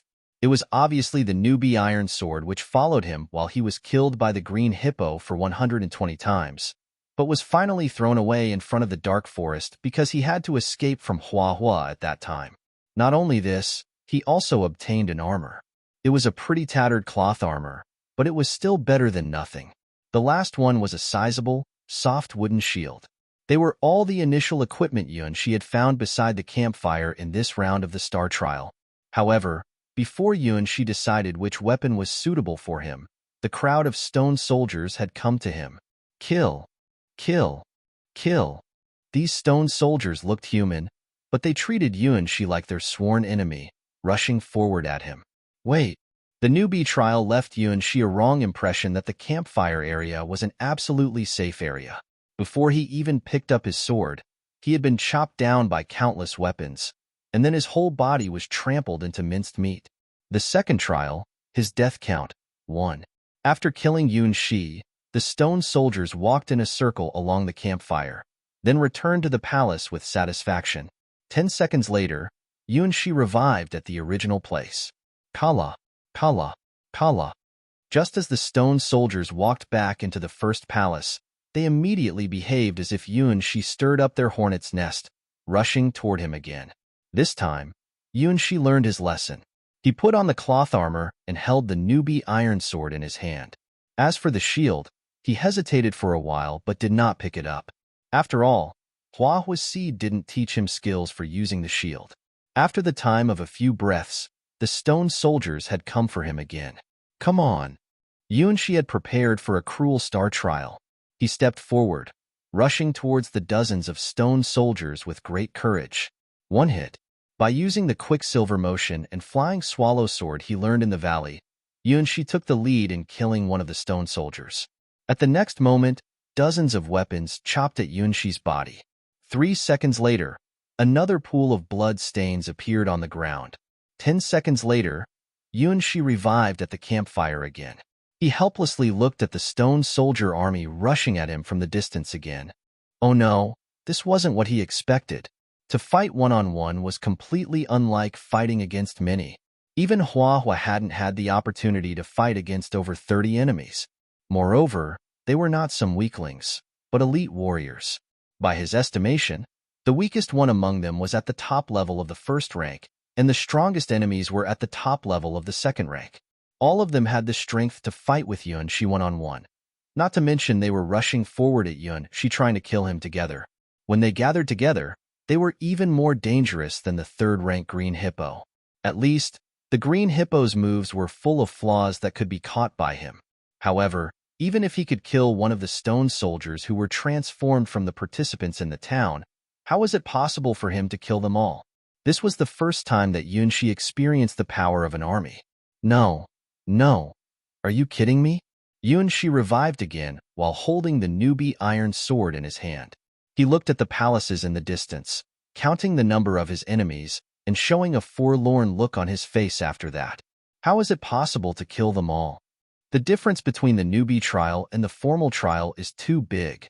Once again, Yunshi felt how heavy and hot the star's love for him was. I won't give up. Even if you're the geniuses of the White Lotus Sword domain, I will go across your corpses to see my princess. She gnashed his teeth in anger. Relying on his iron-like will he practiced during the limit practice, his flying swallow sword and quicksilver motion, she took the initiative to rush toward the stone soldier army. The first attack of the flying swallow sword. She didn't save any of his strength. By relying on his speed, she took the advantage to kill one of the weaker stone soldiers first. A ball of green soul flew out from the stone soldier's corpse. It naturally flew into Yunshi's body and improved his physical strength a little. The second attack of the flying swallow sword. After measuring the angle, Yunshi brandished his sword. This time, he killed 3 stone soldiers together. However, his luck ran out.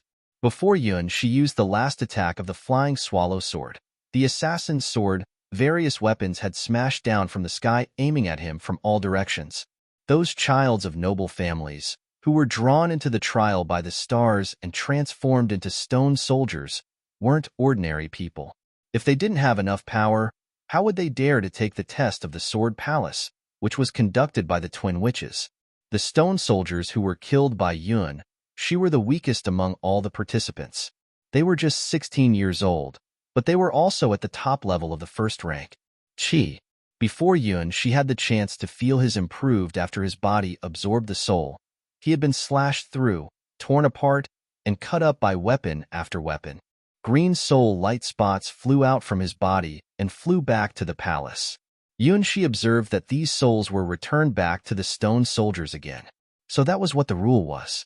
After killing his enemies, he still needed to absorb their souls. And once he was killed, the souls would fly out from his body and return back to their original bodies again. This also meant that Yunshi couldn't improve himself by killing the weaker enemies again and again. That was reasonable. Equivalent exchange was the basic rule of the world. If he could improve himself by killing the soldiers again and again, the stars' trial would be just a joke. So there was just one stupid, but simple method he could choose. This was also the road the stars' trial pointed out for him. Becoming stronger bit by bit, activating his potential by wandering between life and death, and finally conquering the seemingly unconquerable road of trial. There wasn't any shortcut. On the road to the great tower where the imprisoned princess was, he had to sprinkle countless blood. No matter what quest he chose, the road leading to the princess or the road leading to the heroine, he had to pay with the price of blood. Come on, let's start fighting. In the face of the aggressive stone soldier army, Yunshi yelled.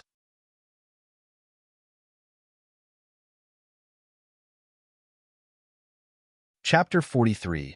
Blood and Death. Kill, kill, kill, till the blood flowed like a stream, till the sky became murky over the bloody earth. How many times had he died? 100 times, or far more. Yunshi had forgotten. Quicksilver motion. Starting, zagging and brandishing his sword. The sword blade cut through the first stone soldier's heart. Its blood sprayed in the air and stained Yunshi's cloth armor. The 13th. Flying swallow six-fold attacks. Continuous quicksilver motioning and zagging. It was not the common flying swallow triple attacks, but repeating the first move of the flying swallow attack for 6 times, bursting out the fastest and smoothest attack 6 times within the shortest time. 1, 2, 3. As the flying swallow hovered in the air, the stone soldiers it targeted fell down one by one, and out flew their green souls. With a stunning roaring, Yunshi had used his strength. But it was too early to change his posture, as a big and tall person jumped down from a high position and cracked Yunshi's head by using a big stone, tablet-like sword. Yunshi's blood winded through the ground. He also kept this guy in his mind. Boom! Under Yunshi's feet, the giant weapon struck the ground into debris. Yunshi slipped through the weapon's bombardment and the coordinated attacks of the stone soldiers. He diverted the 4 swords from locking onto his heart by lifting his shield up and was going to strike back, when he suddenly felt the back of his head go cold. Out of his sight, from the high above in the sky, where it obviously was beyond the reach of a human, a pair of glassy swords flew and hovered in the sky, with Yunshi's blood dripping from its blade. It was that guy. At that moment where Yunshi's head fell to the ground, he saw that inconspicuous but hateful enemy. Din, din, din. With a stream of tinkling sounds of weapons, Yunshi skillfully moved the shield in his hands and blocked all the frontal attacks. Afterward, he made a backflip and dodged the whirling twin swords that dropped down from the sky. Flying Swallow's six-fold attack. By using the collision size of the stone soldiers as his shield, Yunshi played his ace, the new learned deadly skill. 1, 2, 3. 3 stone soldiers' heads were cut off and flew to the sky. At the next second, a weird and long sword shadow flashed in the crowd. Yunshi felt his body go cold and his heart stop. Then, only blood red remained in front of his eyes. Again, it was that person. Out of the corner of Yunshi's eyes, Yunshi forced himself to look at that place, making out that person's unmatched and ethereal figure among these stone soldiers. Bang, bang, bang, bang. Yunshi's heartbeats made a whooshing sound that echoed in the empty frontage square of the palace. He had died 135 times. The main reason, death under siege. His head was cut off dozens of times. His body was torn to pieces dozens of times. He was trampled to death dozens of times due to loss of balance, and he was hacked dozens of times after falling to the ground due to taking an arrow to the knee. In the past, Yunshi thought that fighting desperately with the green hippo for 120 times was already the most violent massacre in the world. Now, he knew that he made a grave mistake. He just stepped in the battlefield of his first formal trial and didn't even get through the first level. However, he had already tasted death 3 times more than during the newbie trial. Come on, there are only you 3 left. Standing in the middle of a large number of broken arms and wreckage and stepping on the stone soldier's corpse, Yunshi held his shield and provoked the last 3 high-level stone soldiers who were rushing out from the first palace. Yes, the shield. After killing enemies one after another by using Quicksilver Motion and Flying Swallow Sword, his killing record stopped at 17. Finally, Yunshi remembered that beside the campfire, there was a shield. Reality taught him that the 3 pieces of equipment the stars prepared for him in the trial were all indispensable. The newbie iron sword wouldn't wear and tear, so he didn't need to worry about if it would be curved in the killing. The cloth armor didn't have high defense, but it really could reduce deadly injuries and offer him the little necessary defense. The last one was the shield. Just like the newbie iron sword, the shield also wouldn't wear and tear. In the most critical moment, it could save Yunshi's life. Without the shield, Yunshi wouldn't have been able to kill the 27 stone soldiers. He finally got the opportunity to fight against the last 3 high-level stone soldiers. At least till now, this was his best achievement, and was also the most difficult challenge in the first level. Yunshi clearly remembered that he had been killed by the 3 high-level stone soldiers at least 200 times. In order to distinguish the 3 high-level soldiers from other common soldiers, Yunshi marked the 3 people as Stone Soldier number 1, number 2, and number 3. Stone Soldier number 1's strength was near the upper level of the second rank. He was good at using 2 swords and had high speed. His special attack skill was whirling 2 swords. He could throw out the 2 swords and have them return to his hands by themselves. Yunshi had never seen such a sword skill. Stone Soldier number 2 was also at the upper level of the second rank. He was mighty and adept at using the heavy sword. His special attack skill was leaping attack. His skill was simple and a little like the green hippo's straight-line attack, but the difference was that he often chose to attack Yunshi when he was in a hit-back motion. His deadly leaping attack often made Yunshi face death directly. Stone Soldier number 3 was at the mid-level of the second rank. He was good at using the snake bone soft sword, which was a pretty rare weapon. His special attack was Spirit Snake's chaotic dancing. He was undoubtedly the weakest one among the 3 high-level stone soldiers. However, most of the time, it was him that killed Yunshi because he was the only one who didn't fear Yunshi's Flying Swallow Sword. Arguably, it was his Spirit Snake sword skill that made Yunshi learn how to use the shield. Apart from this, Yunshi had found the method to kill the other 27 stone soldiers one by one. In the end, there were only the 3 strongest high-level stone soldiers that Yunshi had to deal with, who were so thorny and had completely different properties. The tallest enemy, Stone Soldier number 2, mumbled a few words and stood up first. Compared to Yunshi, who was covered in bumps and bruises and was too horrible to look at, This burly guy was not harmed at all and was in his best state. The other two people were also in the same state. They had also experienced those sanguinary battles, but the three people could keep themselves in their best state and weren't killed by Unshi even once. This had proved their strength. They were at a high level, above the 27 deceased stone soldiers.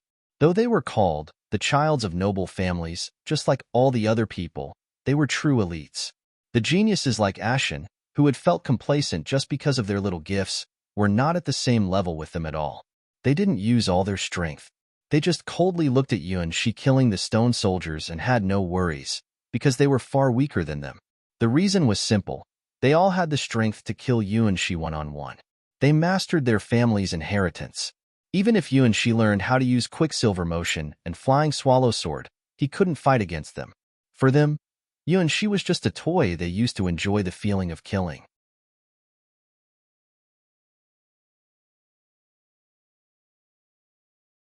Chapter 44. Yunshi's Outbreak. Hee. Things became interesting. Stone Soldier number 2 carried his big sword, carelessly walking toward Yunshi. Compared to Yunshi, who was covered in bumps and bruises while holding a sword in one hand and a shield in the other, Stone Soldier number 2 was in a much better state. Most of the time Yunshi was killed by the 3 stone soldiers. They were the biggest factor that caused Yunshi's deaths. In regards to the boys and girls of noble families who were at the first rank or just entered the second rank in the common army, they were super elites. Every one of them was able to threaten Yunshi's life alone. In principle, Yunshi had Huahua's seed. He shouldn't be driven to the last ditch by them. If it were a fair battle, the winning percentage of Yunshi against any of them would be more than 90%. Unfortunately, fairness wasn't a thing that existed in the world. Yunshi already knew it when he faced the star trials the first time. If it was about talent or combat intuition, after obtaining Huahua's seed, he also obtained a huge advantage. However, they had a greater advantage than him.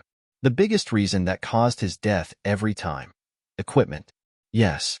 The reason why Yunshi was killed by the 3 people was because their equipment were way better than his. Stone Soldier number 1 had a pair of whirling swords. Stone Soldier number 2 had a big sword. Stone Soldier number 3 had a snake bone soft sword.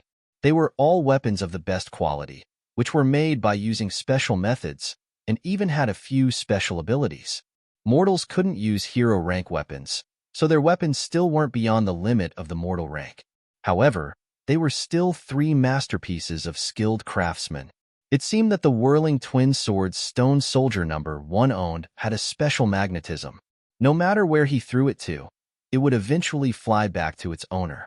The big sword Stone Soldier number 2 owned weighed up to over 100 kilograms. It was a heavy weapon that was only fit for people who were born with superhuman strength. The snake bones soft sword Stone Soldier number 3 owned was the most terrible and fatal evil sword among the 3 weapons. It even possessed a few abilities that normally only hero rank weapons had. At the very moment he brandished his sword, it could cheat its enemy's sight and spatial sense. But as for Yunshi, he had only a newbie sword, a newbie cloth armor, and a newbie wooden shield. The 3 people all had swords that fitted them the most. They had experienced the best education since their childhoods, and their power also were all better than Yunshi's. Yunshi could only defeat them by using his talent and his 3rd rank combat intuition. Unfortunately, at the mortal rank, weapons and equipments were more important than Yunshi's imagination. This was the impassable wide gap among ordinary people and childs. It was the largest factor that couldn't be surpassed by talent. At the mortal rank, children of noble families had craftsmen specially making weapons for them, plus they could learn their family's sword skills. Compared to common swordsmen who were at the same rank as them, they had overwhelming advantages. Yunshi didn't know where the 3 top-level stone soldiers were from and who they were, but after experiencing battles again and again, he had clearly touched the limit that common swordsmen could reach. Weapons were really important.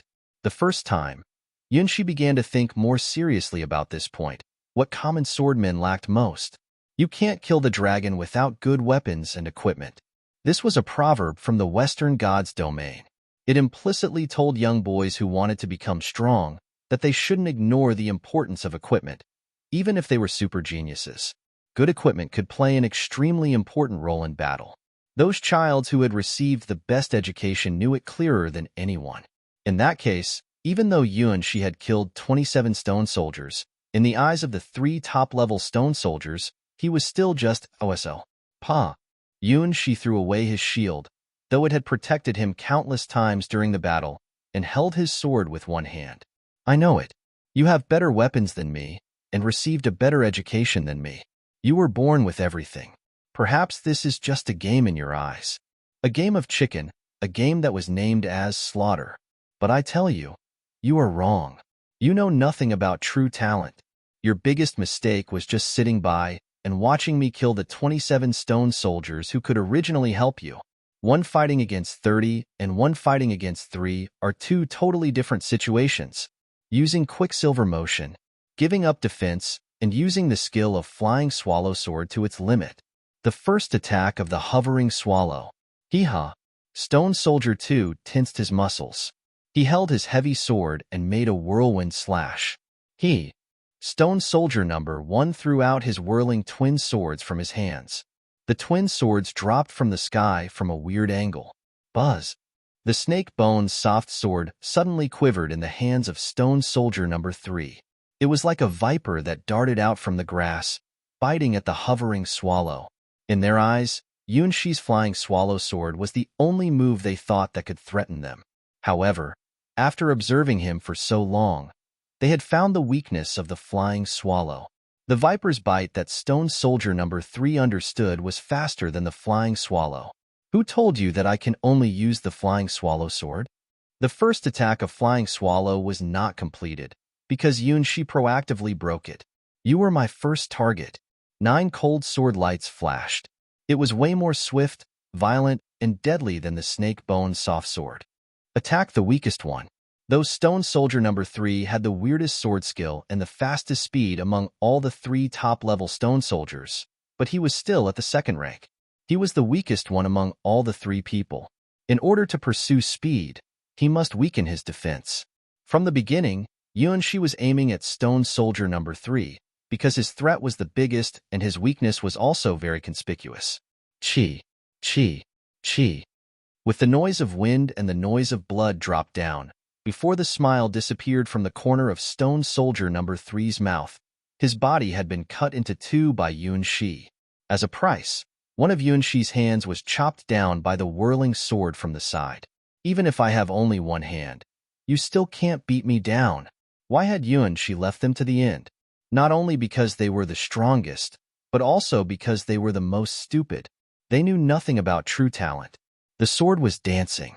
This time, Yuan-shi finally used the complete Flying Swallow triple attack. Stone Soldier number 2 looked very shocked. He put the heavy sword in front of himself, trying to block Yuan-shi's critical slash. You can't block my attack. The first attack chopped on the left part of the heavy sword.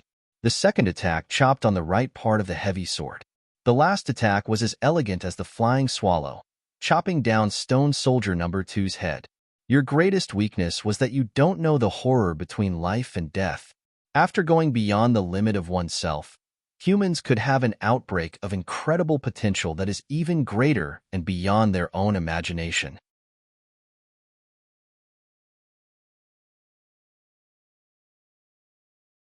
Chapter 45.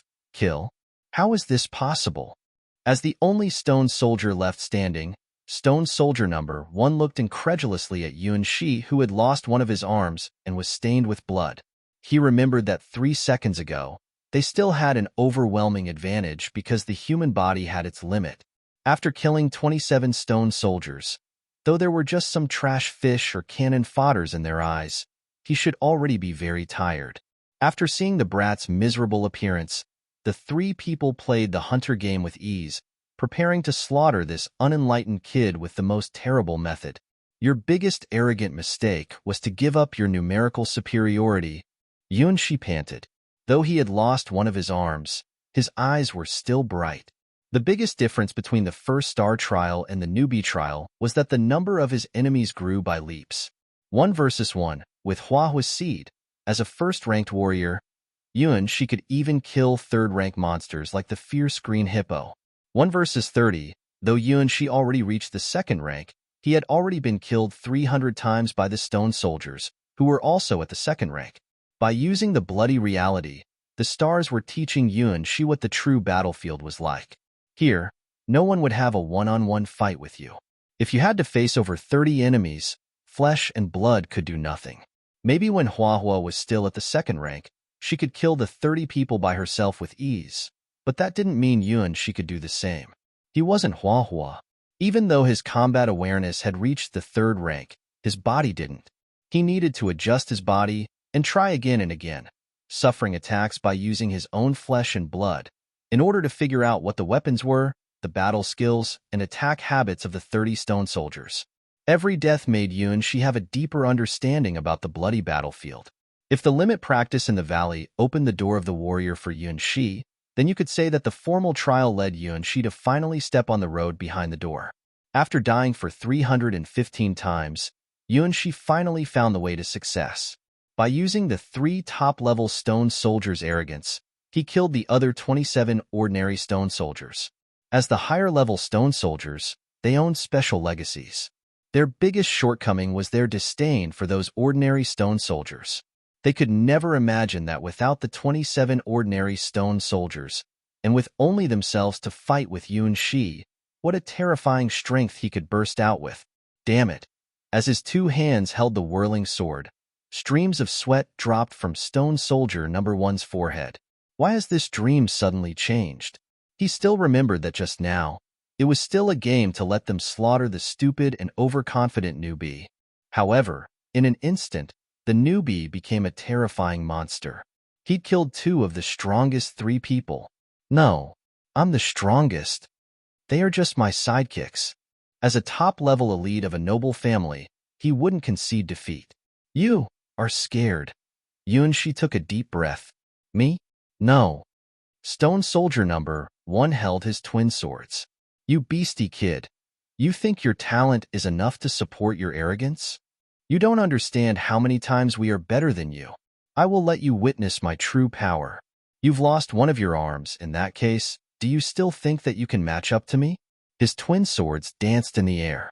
It was a sword skill Yuan-shi had never seen. In a flash, he lost the twin swords from his sight. It was no wonder that he was an elite of a noble family. Yuan-shi didn't look down on his opponent's strongest attack. Quicksilver motion. Flying swallow triple attack. There you go. It's just flying swallow attack. Stone Soldier number 1 had realized what Yuan-shi's sword skill was. Flying swallow attack was famous for its dexterity and elegance. It needed its practitioners to have a high flexibility and manual dexterity, a secret sword skill that could only be learned by people who had extraordinary talent. In the air, this sword skill was created by a real swordmaster. When he used this skill, he could cut off space. Besides, it was the key leading to more advanced sword skills. However, most of the people who were able to master this secret sword skill were girl geniuses who were 13 or 14 years old. Very few mortal males had the physical flexibility and manual dexterity to learn this sword skill. As time passed, the flying swallow sword nearly became a special sword skill that could only be learned by females. The whirling twin swords became 2 crane wing-like light balls. They flew from the left and right, crashing into each other with Yuan-shi's flying swallow triple attack. The first attack, his flying swallow, was bounced back by the whirling sword on the left. The second attack, his flying swallow, was bounced back by the whirling sword on the right. His last attack, the secret assassin attack, was also blocked by the crossed 2 swords.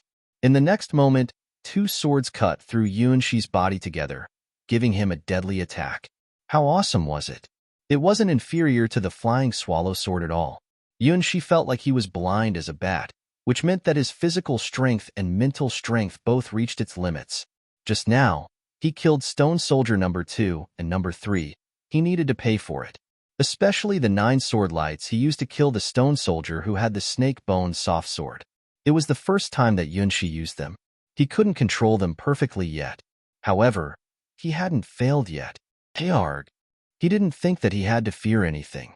Since he didn't fall down, it meant that the fight hadn't ended yet. You child of a noble family. Bang! Though Yuan-shi's body was cut through by the 2 swords, He didn't hesitate to knock his body on the stone soldier number one's body, and the next was his fierce headbutt attack. With a piercing scream, stone soldier number one, who thought he had achieved victory, toppled to the ground. A bloodstain appeared on his forehead. I say, you childs who grew up in a greenhouse, you underestimate the battlefield too much. Before I was able to do this, I had been killed by you 315 times. She ground his teeth, drawing the sword out of his own body and brandishing it towards him. The last stone soldier's head flew to the sky. A great deal of blood splurted out of his neck, staining Yunshi's body, making him dirtier. However, he was the winner. Compared to the battle between him and the green hippo, the battle this time was more brutal, desperate, and cruel. However, by relying on the sword talent Hua Seed brought him, and his will of never giving up and collapsing, Yunshi finally passed the first stage. In front of the first palace, an enormous number of green souls flew around on the battlefield, as Yunshi then absorbed them one by one. By absorbing them, Yunshi's wounds and awful scars all recovered bit by bit. The warm campfire lit up Yunshi's gritty face. The bloody sword blade was reflected in his eyes. Finally, he took his first step in the trial of blood and fire. The next step is to check my spoils. You're tuning in to the Romance Rendezvous YouTube channel. We're so grateful for your support, and don't forget to subscribe to join us on this incredible journey through captivating stories. Your generosity through donations truly makes a world of difference, as it's the primary source of revenue that allows me to expand and enhance this channel for you. Thank you from the bottom of my heart for being a part of this adventure.